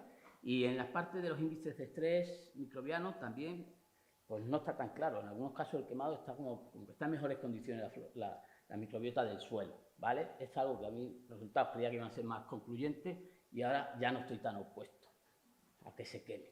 Y encima, como cada vez tenemos más problemas de enfermedades. En mi pueblo hace 20 años se decía planta castaño, y Jesús es uno de ellos, porque es que esto ni tiene enfermedades ni hay que hacer nada. Los pinchas, crece y a coger castañas. Y ahora empieza a ser más delicado que la hostia, porque estamos expandiendo enfermedades de una manera increíble, llevándolas y trayéndolas para acá. Entonces, pues bueno, si la quema es una herramienta que dice, oye, pues para el suelo no está tan mal, ayuda a controlar enfermedades. Y encima tenemos ejemplos en el mundo de cómo el fuego ha servido a construir uno de los mejores suelos, las tierras pretas de la Amazonía, que son suelos que a base llenos de microcarbones, lo que hoy sería el biochar o el carbono activo, tiene unas quemas, si están bien hechas, que no buscan crear ceniza, sino que buscan carbonizar esa materia orgánica, pero como carbón queda incorporada en el suelo por los siglos de los siglos, amén. Hay que explorarlo, porque puede ser una herramienta que sirve para controlar enfermedades y construir suelo. Quemar por quemar hasta convertirlo en ceniza, no. Pero quemar para dejarlo carbonizado, y eso habría que trabajar un poquito, podría ser útil. Y nada, pues simplemente casi que voy a avanzar. En resumen, si cogemos el conjunto de prácticas intensivas, que es laboreo, herbicida, quemar, etcétera, frente a simplemente dejo cubierta y astillo de brozo, etcétera, es muy descarado. Es decir, esa práctica más basada en dejar la materia orgánica allí y astillarla y dejarla en el suelo, claramente nos lleva a suelos mejores. Y en pocos años, y en 5, 6, 7 años empezamos a ver suelos claramente mejores. no exactamente esto, pero sobre las cubiertas vegetales en Portugal han trabajado bastante y tienen resultados muy interesantes desde hace años, mostrando cómo en pocos años estás aumentando la producción de castaña. Entonces ya no solo es que el suelo esté mejor, sino que hay información científica publicada que dice que también mejoró la producción de castaña. En cuanto el suelo está mejor, pues en pocos años los árboles están mejor. ¿Vale? Quizás no en un año o dos, pero sí, mejor desarrollo del suelo, más agregado, eso implica más porosidad, mejor circulación de agua, de aire, etc. Aparte de que salga mejor la seta. Mejor acumulación de carbono orgánico, mayor reserva de calcio, fósforo, azufre, además de nitrógeno, mayor respiración microbiana, actividad biológica y mayor producción de castaña. Yo tenía aquí una cierta primera sobre el suelo en sí, como una pequeña resumen de la lección del suelo, pero que hoy me la salto. Y en cuanto a cómo manejar el suelo, pues el aporte de estiércol y otras fuentes de material orgánica, lo llamamos sobre todo en muchos casos biochar, tiene un efecto muy positivo y duradero en el contenido de materia orgánica del suelo. Evitar el laboreo favorece la conservación de la materia orgánica, de la estructura del suelo y de la permeabilidad, evita la compactación, el laboreo claramente fuera. El uso de herbicidas igualmente reduce la materia orgánica del suelo y la disponibilidad de nutrientes más directamente relacionados con la materia orgánica, aunque algunos efectos en la microbiota no los pudimos confirmar bien. Mantener los suelos cubiertos, vegetal, con mulch, etc. es importante para proteger la estructura del suelo y favorecer la formación de materia orgánica de infiltración. Restringir al máximo posible la quema de los restos vegetales. Ya digo que aquí a mí ya me lo pongo un poquito de interrogante ahí. Es mejor triturar que quemar, pero no es una herramienta que tengamos que descartar del todo. Mejorar el contenido de materia orgánica, aumentar la disponibilidad de nutrientes, la microbiología del suelo, todo eso con el triturado. Y aunque aquí no lo desarrollaba, explorar el uso de biofertilizantes, micorrizas, fortificantes, hay muchas cosas que podemos trabajar en el suelo.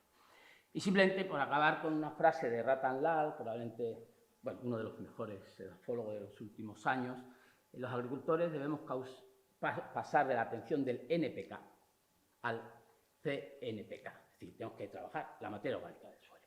No vale solo echar NPK. Y nada, pues con esto prácticamente pues, se trata de ser rápido por ganar un poco de tiempo. Muchas gracias. Y aquí quedo para las preguntas.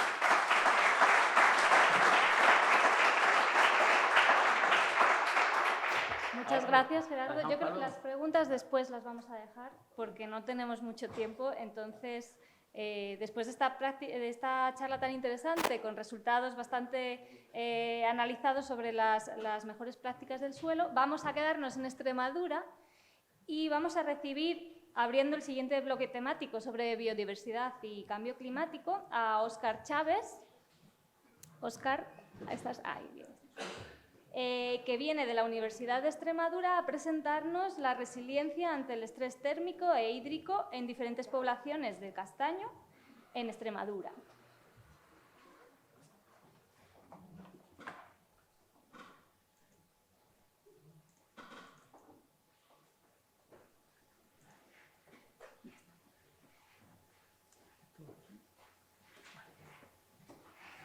¿Se me escucha bien? Bien, buenos días. En primer lugar, agradecer a la organización por todo el esfuerzo involucrado durante estos días. Y en segundo lugar, para intentar ser breve y adelantar, comunicaros que este estudio de investigación ha sido en colaboración con Tracer. Se ha hecho este experimento replicado tanto en Maceda, en Ourense, por parte de Tracer, como por mediación nuestra en la Universidad de Extremadura. Y bueno, simplemente os voy a comentar un poquito en la zona de Extremadura y luego ya doy paso a mi compañera Lucía, que os va a explicar bastante mejor cómo han ido los resultados en Ourense. Bueno, pues aspectos muy básicos, ¿por qué decidimos finalmente estudiar la resiliencia de esta especie? Pues resulta que el cambio climático cada vez más patente y agravante, por lo que conviene detenerse y evaluar cómo va evolucionando este fenómeno. Y bueno, también sería importante conocer la capacidad que tiene el castaño para adaptarse al medio. Hay numerosos estudios, pero bueno, siempre se puede dar ese pasito al frente y seguir avanzando. Aporta el castaño numerosos servicios ecosistémicos, que tampoco voy a pararme aquí mucho tiempo. Y ya entrando un poquito más en materia, en cuanto a estrés térmico, está algo estudiado, y el hídrico también a nivel intrínseco. de temas de fisiología y demás, pero conjuntamente ambos estreses no han sido estudiados, por lo que tanto Bea, que está por aquí, como Alejandro, que no ha podido asistir, decidieron que estudiarlo conjuntamente de manera refundida pues era un proyecto que podría ser original y pionero, como así ha sido. Gracias a los fondos de resiliencia de la Unión Europea, la Junta de Extremadura ha decidido invertir para la mejora en la mejora de 4 especies, concretamente Quercus-Ile, Quercus-Ubi, Pinus-Pinea y Castanea sativa. Aquí muestro las 4 especies. En este caso, pues vamos a hacer hincapié en Castanea sativa, por supuesto. En cuanto a los objetivos de este ensayo, es muy sencillo. El objetivo general analizar la respuesta ante estrés térmico e hídrico en poblaciones de Extremadura y de Italia, simulando los factores que están aconteciendo del cambio climático. Por otro lado, en cuanto entrando un poco más en detalle, queremos conocer la variabilidad poblacional, cómo afecta ante el estrés térmico de manera individual, también de manera individual el térmico y ya de manera refundida el térmico e hídrico. Para ello se emplearon 6 poblaciones de Extremadura y 2 de Italia, que voy a comentar a continuación. Bueno, aquí se ve en el mapa y ahora procedo a comentarlo. Simplemente que en Plasencia se utilizaron 6 poblaciones y Trasa utilizó en Ourense 8, el número de genotipos en un lado 48 y 76 en el otro, y el número de plantas empleadas fueron 360 y 882 respectivamente. Las poblaciones que fueron utilizadas están situadas en el mismo gradiente latitudinal, como se puede apreciar, ya que el motivo de esto es porque las condiciones ambientales eran muy similares y en cuanto a geografía también algo parecido. Y entrando un poco aquí en la región de Extremadura, encontramos la provincia pacense, lo que es la población de Calera de León y el Valle de Matamoros. Y luego en la zona ya cacereña, pues encontramos lo que es la población de Villamiel, Hervás, Guadalupe y Nuño Mural.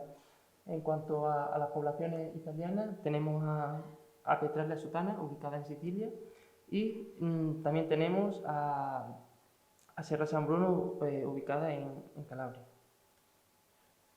El diseño experimental ha sido muy básico, ha sido simplemente coger bloques completos de manera aleatoria y en el que se han empleado 4 repeticiones para tener datos fiables, y ahora se comentará la idoneidad o no de esos datos obtenidos.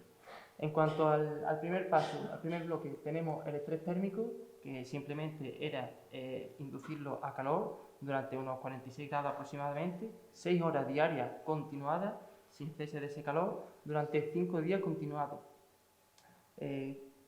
Como bien dicho, estrés térmico, nada de riego, y aquí se puede apreciar una cámara climática que ayuda pues, a simular y conseguir estas condiciones que tanto buscamos. En cuanto al estrés hídrico, suprimimos el riego totalmente hasta que buscamos que la planta está al 100% de marchitamiento. Como se puede apreciar, está ya a punto de entrar en la época de adquisición, o sea que bueno, ya mismo ahí empezaba a perder la hoja. Y en cuanto al estrés combinado, en Plasencia se hizo primero el estrés térmico y el hídrico, y luego en Ourense fue al contrario. Sorprendentemente, aunque puede ser una suma sencilla, si alteras el orden puede verse algo diferido. En este caso os adelanto que no ha habido esa discrepancia. Y luego, por supuesto, el bloque control para tener esa seguridad de que los datos son adecuados. En cuanto a medición y evaluación, voy a ser rápido. Se pesan las castañas, se miden también el momento de la emergencia, la altura antes de aplicar los tratamientos, que fue el 8 de mayo de 2023, y la altura post tratamiento. Como se puede apreciar, pues ahí la planta está muy afectada. Luego, en Plasencia, analizamos el daño foliar en porcentaje y el puntificado del tallo también expresado en porcentaje. Sin embargo, intentando buscar otras alternativas, en Ourense se apreció esta posibilidad de analizar el daño de manera más visual, mediante una escala relativamente sencilla. Y luego un poquito que puede ser algo más complejo, se midió la humedad con una sonda ETDR, en este caso es la sonda TDR100, y lo único que, hablando claro, se mide la humedad edáfica del sustrato, que no tiene mayor complejidad. Otro parámetro a tener en cuenta es el tiempo en rebotar, como se puede ver ahí, está en la yema ya en fase de apertura, y bueno, se ve claramente una mortalidad. Siguiendo en Extremadura, finalmente, al levantar el ensayo, se decidió medir la biomasa total seca, por supuesto. En cambio, luego ya en Ourense, para tener las plantas que de verdad son resilientes, se midió la capacidad fotosintética y concentración de clorofila, además de que estas plantas pues, no fueron aplicadas este tratamiento para su conservación.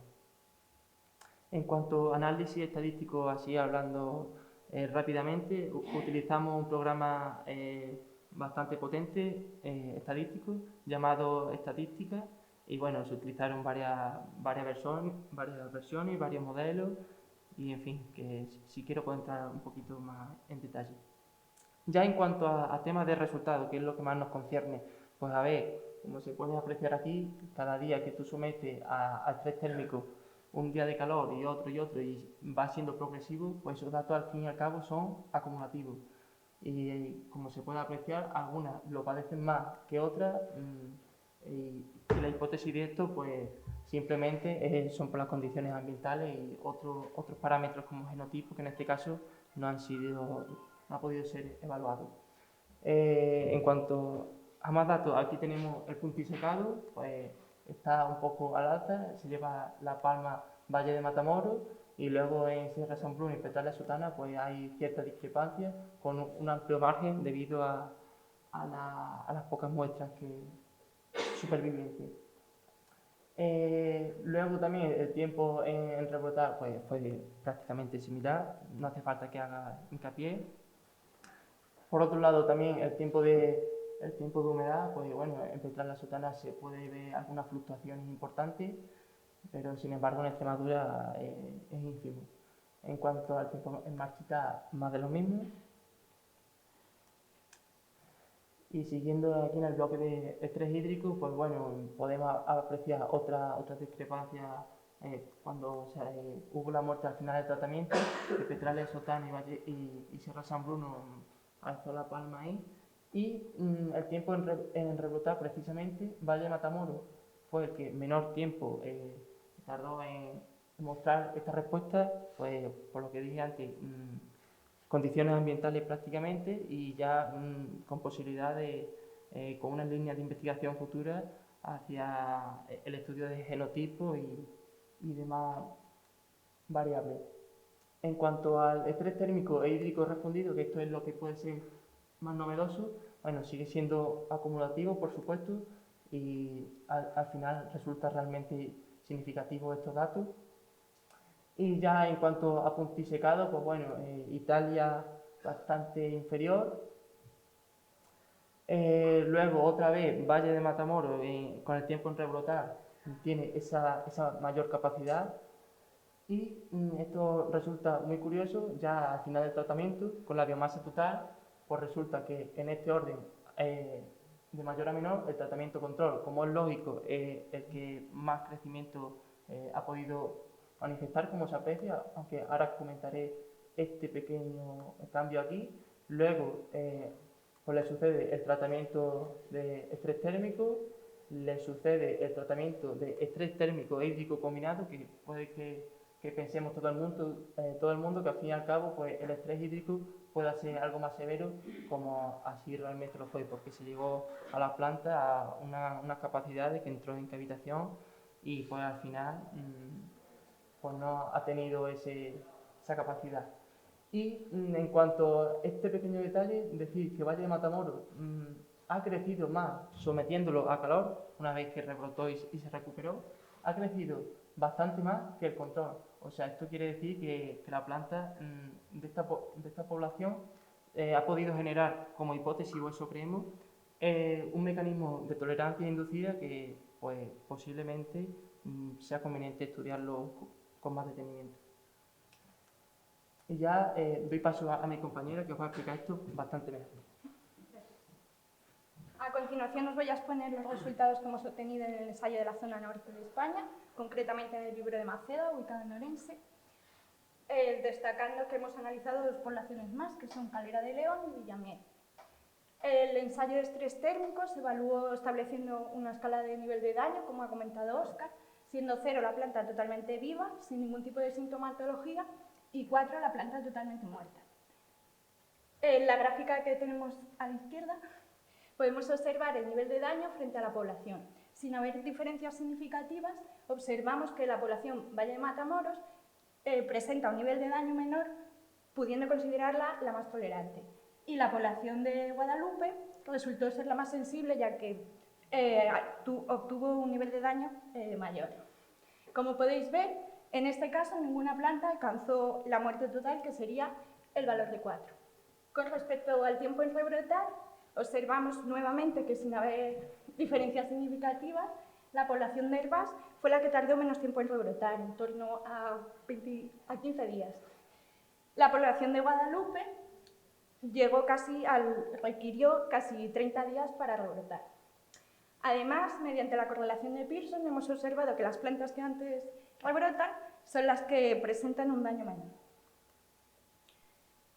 Con respecto al ensayo de estrés hídrico, en nuestro caso en Orense, evaluamos dos variables fisiológicas, la capacidad fotosintética y la concentración de clorofila.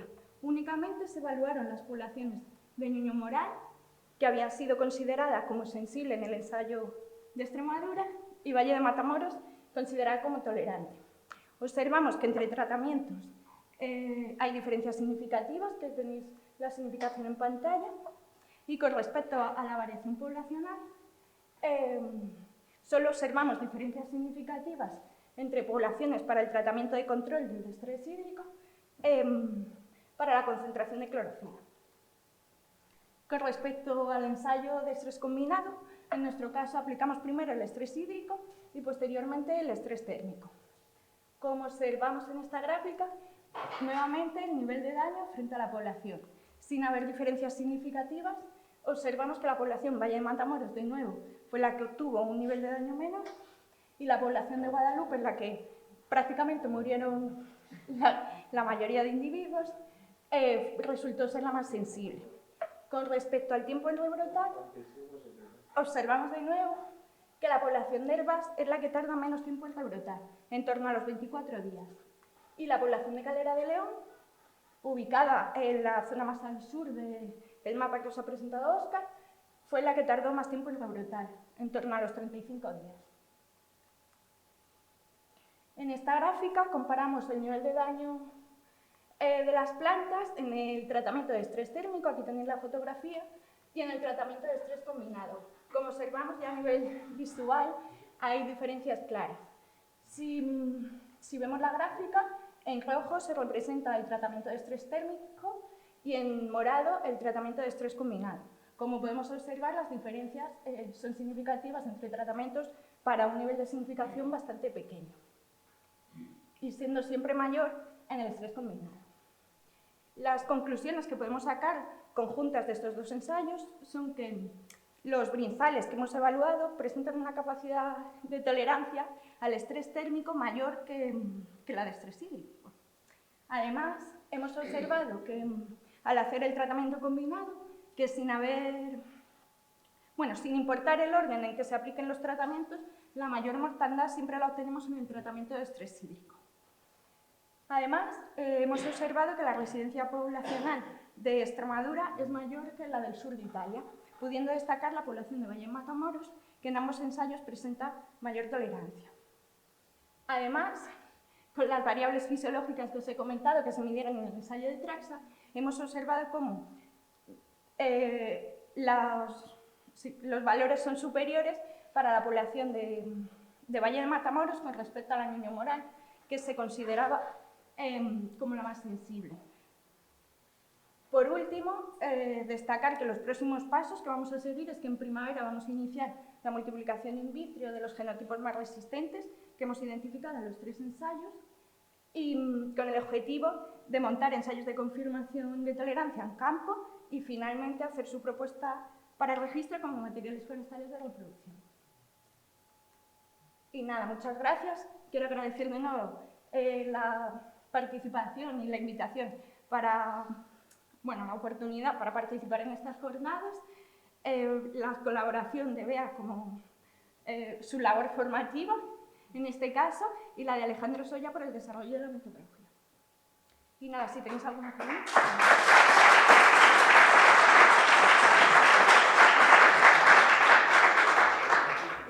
Pues muchas gracias, Lucía y Óscar.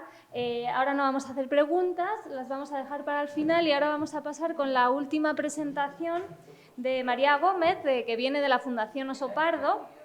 Es la última presentación y luego ya os vamos a pedir que subáis a los ponentes y hacemos las preguntas que tengáis, ¿vale?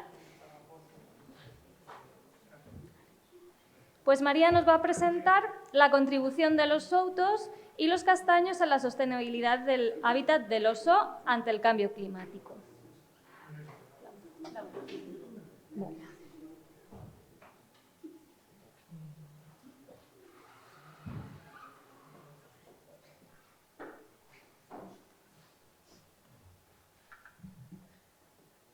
Vale.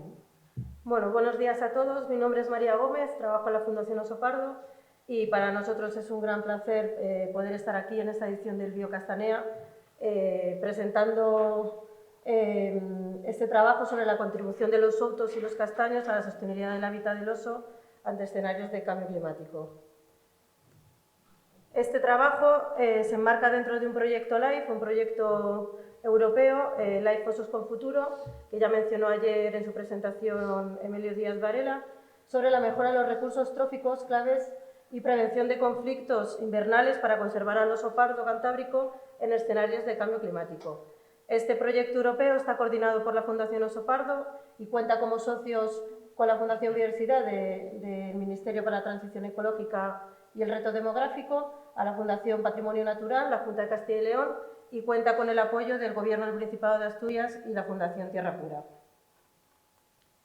El objetivo principal de este proyecto es favorecer la adaptación del oso pardo al cambio climático en la cordillera cantábrica. Para ello nos preguntamos cómo afectaría el cambio climático a los osos. Pues bien, por un lado, el aumento de las temperaturas invernales afectaría a los osos, ya que hibernarían menos tiempo o directamente no lo harían. Esto provocaría que los osos tuvieran que buscar más recursos durante más tiempo en esta época invernal en la que antes estaban en las oseras.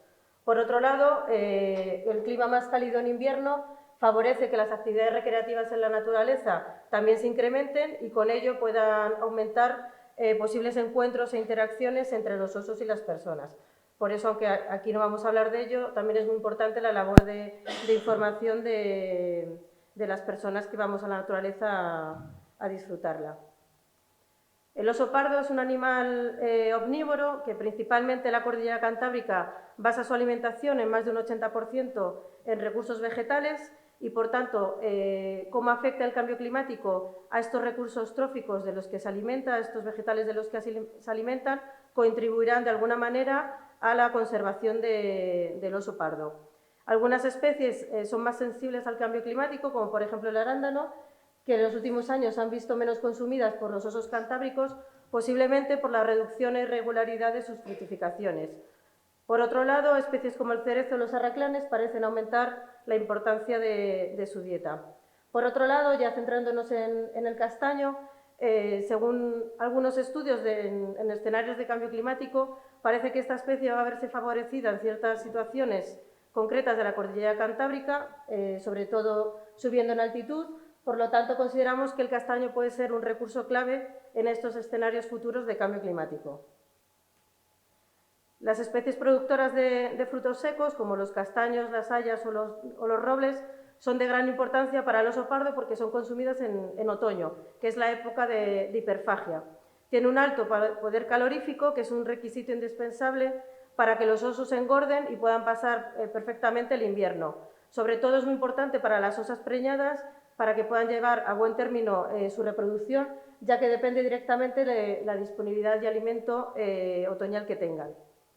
Como el castaño parece tener una producción más constante frente a hayas y robles, que tienen una becería más marcada, lo que unido a su baja vulnerabilidad ante escenarios de cambio climático en algunas zonas de la cordillera cantábrica, hace que las castañas puedan ser un alimento clave en la conservación del oso pardo en escenarios de cambio climático. Por ello, dentro de este proyecto europeo, una de las acciones importantes que queremos llevar a cabo es la realización de tratamientos selvícolas en bosques de castaños para mejorar la producción de frutos para el oso. Esto conllevaría realizar acciones de limpieza, de poda, de saneamiento y de injertado en unas 15 hectáreas de soutos tradicionales de castaños que estén en procesos de abandono en el suroccidente de Asturias o en el Alto Sil de León. La finalidad de estos tratamientos sería la mejora de la producción de campaña, reducir los efectos de plagas y enfermedades en estos soutos, conservar variedades tradicionales de interés y obtener beneficios ecológicos, etnográficos, culturales y socioeconómicos que son muy relevantes para el oso pardo, pero también para la biodiversidad en general, para el desarrollo del medio rural y para preservar los paisajes tradicionales. Por otro lado, otra de las acciones importantes de este proyecto es la plantación de bosquetes productores de frutos para el oso. Por un lado tendríamos la acción de plantación de 150.000 árboles y arbustos productores de frutos carnosos, principalmente cerezos, mostajos, arraclanes o manzanos, y otra acción que sería la plantación de 25.000 castaños autóctonos, varios de ellos injertados con variedades locales. Ya centrándonos en la parte de la plantación de los castaños autóctonos, comentar que previamente a estas plantaciones se hizo un trabajo de selección, caracterización, análisis genético de castaños antiguos en áreas oseras de Asturias. Este trabajo fue llevado a cabo principalmente por Pedro Álvarez de la Universidad de Oviedo, en colaboración con otros investigadores como Emilio Díaz Varela, que ayer expuso parte de este trabajo en su presentación. Este trabajo se centró en realizar un análisis de la diversidad varietal que hay en Asturias de los castaños, centrándonos en las áreas de trabajo que son las áreas oseras de Asturias. Ahí se estuvieron trabajando las variedades que existen, las épocas de maduración, la distribución de las diferentes variedades según los concejos en los que se distribuye el oso en Asturias. Esto derivó en un trabajo que, como comentaba ayer Emilio, expuso también, de manera que se seleccionaron 67 castaños centenarios, de los cuales se hizo una ficha de cada uno de ellos. Para este trabajo se contó también con la colaboración de los paisanos de la zona, que nos fueron indicando cuáles eran aquellos castaños que habían trabajado desde niños, cuáles eran esos castaños que veían importantes alrededor de sus localidades. De esta manera, en esas fichas descriptivas se tomó unas fotos, se hizo una caracterización y se tomaron muestras para llevar a analizar al equipo de Santiago Pereira de la Universidad de Santiago de Compostela. Durante el trabajo de recopilar estos castaños que no tuvieran sintomatología de problemas fitosanitarios de cara a luego coger púas para ser injertados, se vio que hay un claro abandono de las labores silviculturales desde hace varias décadas en toda esta zona de oseras de Asturias, estando la mayoría de los castaños en bastante mal estado de conservación. El equipo de Santiago Pereira de la Universidad de Santiago de Compostela identificó genéticamente 8 variedades de estos 67 castaños, concretamente de Paredes, Chamberga, Galiciana, Naveixa, Palaciana, Panchina, Pelona y Vaquera. Y a su vez se descubrieron 3 variedades más que aún no están catalogadas. Todas estas variedades son de gran valor ecológico, ya que recogen siglos de cuidados, adaptación y resistencia a las condiciones locales de donde son recogidas. Una vez identificados genéticamente estos castaños, se procedió en marzo de este año a recolectar púas de las 8 variedades, que gracias al SERIDA pudimos meter en una cámara para preservar las óptimas condiciones de humedad y temperatura, para posteriormente ser injertadas en primavera en el vivero central de la Mata del Gobierno del Principado de Asturias. Ahí injertamos los castaños bravos que en este vivero nos están produciendo. Todo este trabajo de identificación genética y de posterior injertado de estas 8 variedades contribuye a conservar estas variedades tradicionales citadas, que algunas de ellas están en riesgo de desaparecer debido al abandono de su cultivo.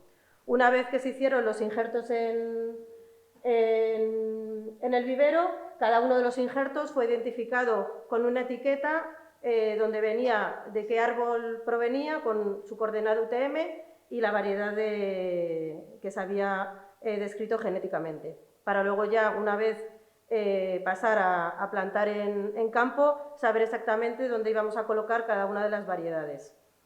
La finalidad de hacer este trabajo previo de caracterización genética es crear rodales de castaños en los que mezclemos tanto castaños bravos como castaños injertados. Al menos en cada rodal queremos meter 2 variedades diferentes, en una proporción de en torno a un 80% que queden castaños bravos y un 20% castaños injertados. Toda esta diversidad genética lo que hace es favorecer que las masas que vayamos a crear puedan ser más resilientes, que haya una mayor capacidad polinizadora y con ello una mayor probabilidad de una producción de fruto constante en el tiempo, y al emplearse diferentes cultivares habrá una mayor diversidad temporal en la maduración de las castañas, desde variedades más precoces a otras producciones muy tardías, lo que es muy importante para el oso en escenarios de cambio climático, cuando el oso va a permanecer activo durante más tiempo en el otoño y el invierno. Además de esta diversidad genética, mezclando castaños injertados y castaños sin injertar, también queremos meter por lo menos un 5% de otras frondosas de interés trófico para el oso, como pueden ser los cerezos, manzanos, arraclanes o mostajos, para favorecer aún más la biodiversidad. Además, toda esta diversidad de especies vegetales puede evitar que cuando aparezcan perturbaciones repentinas como fuegos y sequías, estos sistemas ecológicos creados se puedan colapsar. De forma paralela a estos trabajos que hemos estado realizando durante este año en la parte asturiana, el proyecto también tiene su área de trabajo en la zona del Alto Sil de León y ya hemos iniciado una primera plantación en esta zona. La imagen muestra una plantación que hicimos a principios de marzo del 2023 en la zona de Añares del Sil, en el páramo del Sil. Como estamos trabajando en escenarios de cambio climático, hemos plantado a una altitud de en torno a 1.000-1.100 metros de altitud. Es una zona de brezal, de monte de utilidad pública, que hacemos bajo acuerdos de custodia del territorio con los propietarios de los terrenos, y aquí hemos procedido a hacer un aullado con retroaraña para hacer un hoyo bastante grande y haciendo un despeje de matorral de en torno a 1,5 metros alrededor del plantón, para evitar una competición directa del brezo. No hemos desbrozado toda la finca, hemos dejado matorral acompañante, ya que según otros trabajos que hemos realizado en otras plantaciones, hemos visto que este matorral, si no crea una competición directa con los plantones, puede crear cierto microclima que, frente a las altas insolaciones que estamos sufriendo en los últimos veranos, puede hacer que los plantones sobrevivan con mejor éxito, ¿no? La densidad de plantación que hemos utilizado es de unos 500 pies por hectárea para los pies injertados. En este caso, en León, únicamente hemos plantado variedad Parede, que era la única que encontramos en el mercado para estas zonas, aunque la intención sería meter otra variedad en los castaños bravos que ya hemos plantado. Y los bravos quedarían una densidad de plantación de en torno a 1.100 pies por hectárea. La alta densidad mayor de lo normal en plantaciones de castaños, en este caso que dejamos el matorral acompañante, propiciará que más rápidamente la masa pueda crear una sombra y con ello paulatinamente pueda disminuir este matorral heliófilo de cara a reducir combustible para posibles incendios. Como comentaba, esta plantación la hemos realizado recientemente, a principios de marzo de este año, y por tanto apenas tenemos resultados, pero sí que queríamos aprovechar y compartir con vosotros pues la experiencia que hemos tenido en estos meses desde que hemos plantado, que fue que prácticamente la totalidad de la plantación arraigó perfectamente, pero en mayo hicimos una visita de campo y nos asustamos bastante porque vimos que absolutamente todos los castaños bravos que tenían 1 o 2 sabias se habían visto afectados por unas heladas tardías que hubo a principios de mes. Sin embargo, en la foto de en medio podemos ver un castaño injertado con variedad parede que al brotar más tarde que los castaños bravos no le había afectado en absoluto estas heladas tardías. A continuación fuimos a campo en verano, concretamente a principios de agosto, y vimos que prácticamente la totalidad de los castaños que habían sido afectados por las heladas tardías habían rebrotado y se encontraban como la imagen que tenemos a la derecha. En septiembre volvimos a la zona de plantación para ver también cómo había afectado pues, las altas temperaturas y las escasas precipitaciones, y gracias a que hubo 2 tormentas puntuales durante el verano, el éxito de la plantación en este mes de septiembre es prácticamente del 100%. No obstante, hay que ser todavía bastante cautos y esperar al siguiente verano, que es la siguiente época crítica, para ver cómo avanza esta plantación y las que vayamos haciendo. Y ya para terminar, no quería dejar de señalar y apuntar que el proyecto cuenta con un comité científico que está formado por grandes expertos como Fernando Castedo de la Universidad de León, Emilio Díaz y Fina Lombardero de la Universidad de Santiago de Compostela y Pedro Álvarez de la Universidad de Oviedo, que nos asesoran y nos ayudan a planificar las plantaciones. También quería tener la oportunidad de agradecer a Beatriz Cuenca, que está por aquí, todo el asesoramiento que nos ha dado en cuanto a recolección de material vegetal para hacer los injertos y alguna otra cuestión que nos ha sabido solventar magníficamente. Y, como no, pues daros las gracias a todos vosotros por vuestra atención.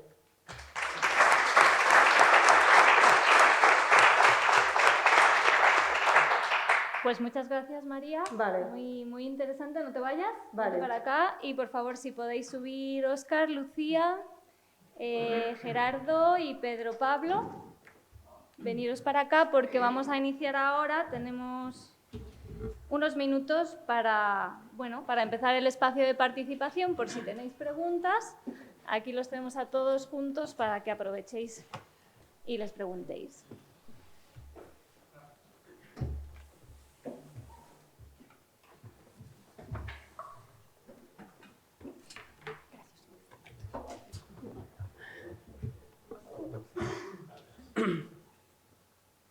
Hola, para Pedro Pablo, yo que voy a plantar, o ya he plantado y voy a plantar, tengo pensado poner sondas, coger muchos datos meteorológicos, Eso es accesible, ¿vale? Datos. ¿Es accesible para un particular el acceso ahí para poder... ¿Ese software está libre o es más complicado, más complejo? ¿Qué hago con los datos? Vale, ya está. Mira, vamos a ver, esa es la otra dificultad, vamos a ver, que no salió aquí, y es, estos chicos han hecho estadística, ¿no? Cuando vas a preguntar a un estadístico, le dices, tengo un dato binario, digo, haz una regresión logística. Tengo uno discreto, 0, 1, 2, 3, haz una regresión, lo que sea. Son continuos, pues, Ana no va. Preguntas a otro y dice, depende del número de datos. Si tienes muchos, miles, pues haz una nova directamente. Pero ¿cuántos son pocos? Son muchos, ¿no? Las redes neuronales. Tenemos un problema, Houston, y es que los informáticos usan su lenguaje, como los abogados, el suyo, o al médico, a veces te dice cosas que, a ver, dímelo en cristiano, porque no entero, ¿no? A ver, nosotros estamos diseñando con un informático ahora un programa que va a ser una parte abierta y otra a lo mejor cerrada, ya veremos, intentando que tengas un lenguaje que cualquier persona pueda entender. Es decir, imagínate, factores y parámetros, ¿vale? Y luego cuando hagas un desplegable, lo que suele ocurrir es que tienes 20 opciones. No, 1, 2, y con una explicación. Si quieres esto, usa este. Si quieres esto, usa este. ¿Me explico? Hasta que no lo tengamos, la única opción que tienes es o buscar a alguien que te colabores o bueno, te podemos dar asesoramiento nosotros. Pero ahora mismo es muy difícil. Tienes programas estadísticos como R, que tiene ya, Excel acaba de meter redes neuronales, etc. Y ahora estoy evaluando papers, cada vez me mandan más, de redes neuronales aplicado al cultivo in vitro, que es mi especialidad, a la producción y tal. Y la gente, como mola, los usa. Y luego no sabe las conclusiones que sacar, entonces compara. dice, análisis, tal, y entonces compara uno a otro, dice que este es mejor que otro porque le da 97, el otro 95, no hace estadística, o si la hace, no da diferencias significativas, pero dice, este es mejor que el otro. Y digo, pero vamos a ver, alma cándida, ¿para qué has hecho la estadística? Si te dice que no hay diferencia, no hay diferencia. No puedo decir que este es un poquito más alto, un poquito, ¿vale? Entonces, tenemos un problema todavía, no hay un software que sea para todo el mundo. Y hay que intentar que haya un software para todo el mundo. Y es lo que viene, o sea, ya. Cada vez van a venir más datos. No, esto está creciendo a ritmo, vamos, brutal. Esto está claro. Bueno, ¿alguna otra pregunta más? ¿No hay preguntas? Ya todos tenéis mucha hambre, ¿verdad? Pues entonces yo voy a añadir una cosita. Perfecto. Respecto a los datos. Mucho antes que los datos es muy importante tener un poquito de diseño previo, ¿vale? Lo digo incluso por agricultores, ¿no? Que a veces empiezan a hacer unas pruebas que son maravillosas y muchas veces aprenden mucho más rápido que nosotros, porque están allí todo el tiempo, pero sí es importante que al final tengamos algún punto de comparación. Es decir, que si vamos a hacer una prueba, tengamos varios sitios donde sí y varios sitios donde no, para poder que las observaciones nos dicten algo. Incluso más allá de que tengamos recopilación de datos, pues muchas veces el agricultor puede ser simplemente por lo que luego le está pasando, lo que observa en el suelo, por cómo están las castañas. Entonces, el tener un cierto diseño a la hora de decir, pues puedo llenar el monte de cacharros y tener muchos datos y luego realmente, por mucho que los analices, tampoco te cuentan mucho, porque no tienes con qué compararlo. Entonces, a veces, tener en el diseño, pararnos un ratito antes de invertir en más cosas, porque sí que se dan muchos ejemplos y a mí me pasa, te llaman, es que estoy viendo esto y ¿sabes por qué? Cuando no tienes con quién compararlo, esos controles típicos, pues es siempre peligroso. Pero vamos, no sé si es tu caso, pues no sé si el hipotético lo has hecho como que eres un plantador de castaño agricultor o eres un investigador y hacías una pregunta concreta, pero en general sí que incluso en la investigación falla muchas veces el diseño, y en el campo los agricultores, por lógica, pues también a veces les falta tener ese criterio de decir, vamos a medir esto, pero vamos a tener parcelas apareadas o algo que podamos tener luego unos contrastes robustos, si no, a veces los datos no nos van a decir nada. Si me permites, sí. Hay dos tipos de datos. Por allí también. Solo un segundo. Hay dos tipos de datos. Uno es que tú no necesitas diseñar, por ejemplo. Quiero decir, si yo cojo datos climáticos, no hay diseño. Si vais a coger, ahí hay un mogollón de aparatos que te van a dar datos. Ahí no tienes, luego se analiza, se llaman datos no supervisados. Tú te entregan una base de datos y tú las haces. Lo que él dice es cuando yo intervengo y yo, por ejemplo, he hecho un abono o hago un tratamiento, ahí tenéis que tener cuidado. Por eso es muy interesante las tesis industriales. La gente que tengáis fincas grandes, que tengáis contacto con universidades, formar gente ahí, trabajo al fin de grados, trabajo al fin de máster, es muy interesante. No, yo solo quería hacer una reflexión de andar por casa para que la desarrolléis vosotros. Y para mí ha sido bastante, ¿cómo se dice?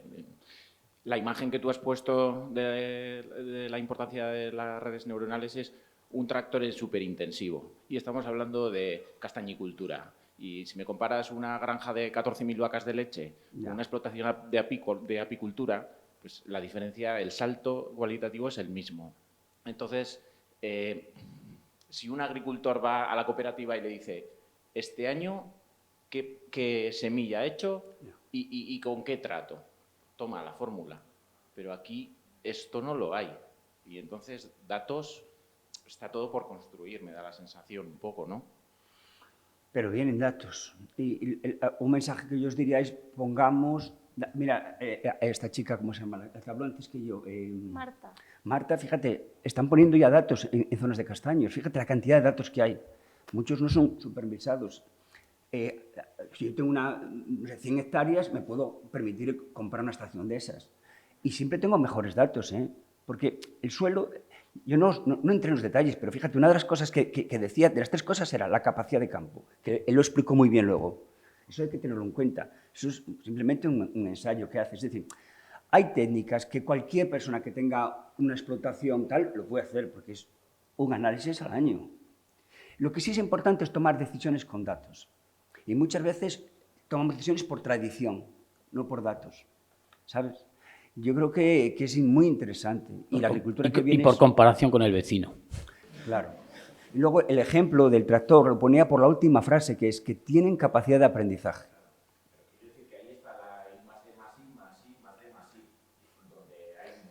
Ya no. Mira, yo cuando voy a algunas charlas por ahí, ahí digo, es que el salto, y vuelve al tema de esto, mira, el otro día tuvimos una reunión, es otra cosa, pero vas a ver. Una cosa que viene ahora es el vertical farming, ¿de acuerdo? Para producir, yo qué sé, lo que hace Floret, ¿no? Hojas, lechugas, albahaca, ¿no? Nosotros tenemos un laboratorio de eso. Ahí es brutal. ¿Por qué? Porque tú controlas todo. Primero, no tienes suelo, tienes una canaleta con agua. Entonces la matriz y ya se acabó. Yo lo que digo es, si lo vas a mantener, luego habrá que meter microbiota o lo que sea. Tú ahí tienes muchos datos. El problema está en que tenemos en algunos sitios una agricultura 0.0. Y ahora lo que hay ya, te lo acaba de decir Marta, es la 4.0. Entonces es un salto brutal, brutal. A mí me gustaría deciros, no tengamos miedo, pero ponerlo en la agenda. Poner en la agenda, pues yo el próximo año, en vez de, no sé, bueno, por supuesto preguntar qué tipo de abonado, qué tipo de tratamientos es, oye, ¿me compensa poner una estación meteorológica en mi finca, en mi área, en mi zona, etcétera? Yo te diría, ponla. Porque fíjate que yo los datos los saqué de la estación meteorológica más cercana, ¿vale? Y con esos datos se pueden hacer virguerías. Créemelo. Yo siento a veces que soy un poco vehemente, pero lo que os decía aquí realmente lo digo desde un punto de vista profesional, ¿eh? O sea, yo veo cosas aquí que se comenta a la gente y eso. Y no, vamos a ver, es como el salto al móvil este, joder, o sea, lo tenemos aquí, ¿no? ¿Qué tenemos aquí? Todo. Y lo que tienes que hacer es que sea fácil para el usuario, el IoT, y que tú puedas controlar desde aquí. Yo tengo aquí el control de mis invernaderos, el control de mis cámaras aquí. Yo puedo saber qué pH tiene el sistema hidropónico aquí. ¿Sé cómo funciona? No. ¿Y quiero saberlo? Me importa un bledo. Quiero que un informático lo haga y que yo lo pueda manejar. Punto. Tampoco sé cómo maneja, no sé, la identificación de plantas. Tengo aquí ahora, y soy feliz ahora. Voy al campo, antes tú eres biólogo. ¿Qué planta es esta? Yo, ¿qué coño sé? Menudo biólogo de mierda. ¿Tú qué te crees? ¿Que soy una enciclopedia o qué? Ahora llevo aquí picture this y ¿qué planta es? Esta, mira. Género, especie. No sé, estas son herramientas que tenemos que usar, ¿eh? No sé si te contesté, me alargué mucho. Muy bien, tenemos otra pregunta por aquí adelante. Bueno, yo compartir a lo mejor una reflexión. Es verdad que estamos en una encrucijada y el castaño es una de las especies con el tema del cambio climático que de las que más va a sufrir. De hecho, yo también vengo de Extremadura y ahí lo podemos ver que estamos en una regresión y que hay zonas que hay, cuando me dicen a mí los agricultores, ¿qué pongo? Pues a lo mejor le digo, pon olivos. Porque aquí a esta altitud, a esta historia, el castaño, olvídate. Y es verdad que hay una relación, al final todo, que si muchos habéis trabajado muchas investigaciones muy centradas, que si el jasmonato, no sé qué, no sé cuánto, no sé si echar en falta un poco, a lo mejor, como un estudio más holístico. Y es verdad que yo creo que la relación que comentaba a lo mejor Gerardo del suelo, que es la base de todas esas historias, en cómo desarrollar a lo mejor un grupo de investigación, no sé, os estoy lanzando ideas o cómo animaros, porque es verdad que la encrucijada, el reto que tenemos ahora es brutal, ¿no? Y yo creo que cuando yo como me puedo sentir más identificado con el agricultor, eso, cómo plantar, qué diseño, qué variedades, qué portainjertos, al final tengo que tomar muchas decisiones. Y lo hemos visto, ¿no? Es decir, a lo mejor si hago una investigación muy centrada solamente en un punto y me pregunta por otro, a lo mejor, y al final el agricultor o el que gestiona un medio tiene que tomar muchas decisiones. Y entonces, pues bueno, yo sí que es verdad que todo el tema del suelo es de mucha importancia, el cómo hacer nuestros suelos más resilientes, que acumule, es decir, retratar nuestros suelos, de qué manejo, cómo hacer toda esta historia, que es posiblemente luego, a partir de un buen suelo, muchos de nuestros problemas de enfermedades y de plagas se vean resueltos. Entonces, animaros a trabajar en ese sentido y a lo mejor un enfoque un poquito más holístico. Compartir esta reflexión. Muchas gracias, Efren. desde luego, también estamos ahora en un lugar de participación para generar estas redes, ¿no? No solo redes neuronales, sino también redes humanas para aunar más el conocimiento. Bueno, pues si no tenemos más preguntas, hay una por ahí atrás, por favor.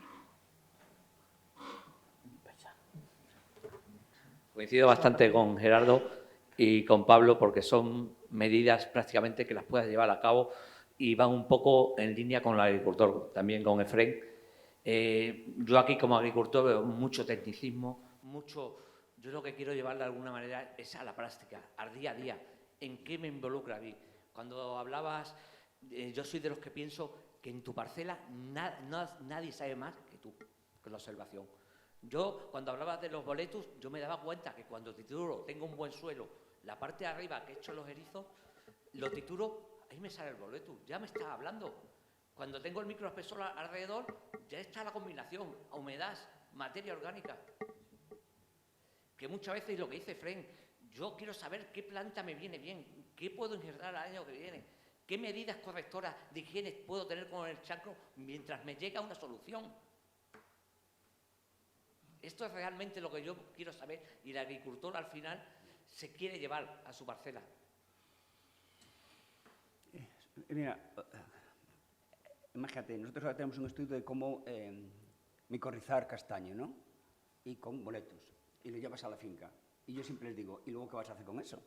Porque si lo cuidas como tú estás diciendo ahora, materia orgánica, agua y tal, te van a salir las setas. Pero como le des caña, no te va a salir nada. Me explico. Luego tú dices, es que me has vendido un castaño que no estaba micorrizado. No, que estaba, ¿eh? Ahora, ¿tú qué has hecho con él luego? ¿Sí? ¿Lo veis? El lenguaje es verdad, nos usamos palabras por ahí, como cuando vas al médico, insisto, y tenemos que hacer esa labor. Hay un problema con eso, es que nosotros en la universidad nos premian si publicamos en revistas científicas, que leemos 4, los científicos, punto. Pero si tú quieres crecer, la transferencia nos cuenta, no 0, a veces menos 10. ¿Sí o no, Gerardo? A veces es. Hay un sexenio de transferencia. 1, y lo quitaron. Lo quitaron. Salió 1, yo lo pedí, a mí me lo dieron. ¿Vale? Es cierto no salió nunca más. Es cierto que hay países, por ejemplo, Estados Unidos, que hablando de universidad hay 2 perfiles, el de investigador y el profesor de transferencia. Es decir, esos servicios incluso las propias oficinas comarcales agrarias que a veces podían hacer esa labor, pues han quedado en administrativos, ¿no? Entonces, claramente en España nos falta ese puente entre el investigador y el agricultor. Hacer todo no lo vamos a poder hacer, Efrén, ya te digo yo que no. Pero bueno, por lo menos que lo que se está haciendo llegara en un lenguaje más masticado al agricultor y que el investigador tuviera un poco más de tiempo de pararse a sentar con los agricultores, a saber cuáles son sus verdaderos problemas y qué soluciones realmente podría llegar a abordar, porque podemos tener soluciones muy bonitas, pero que el agricultor no las va a poder abordar nunca. Porque técnicamente luego en la escala de la agricultura no se puede hacer, o en su escala socioeconómica, etc. Entonces yo creo que ese puente, que es el que todos reclamamos, pues falta, y yo no sé si esto es un pequeño puente, ¿no? Pero ese diario de los servicios que asesoran o que comunican al investigador con el agricultor, pues está poco tejido en España. Y es esa red que decía Judith, que también nos falta ese tejido. Sí, desde luego, y además, bueno, no quiere decir que todos hagan todo, ¿no? Pero a veces ahora se tiende más a la multidisciplinariedad y no quiere decir que quieras saber de todo, sino más bien que tu enfoque sea también hacia otros campos, ¿no? Entonces también ahí, igual a nivel científico, hace falta un poco más de apertura, como dices tú, ¿no? Para tratar esto un poco más técnico.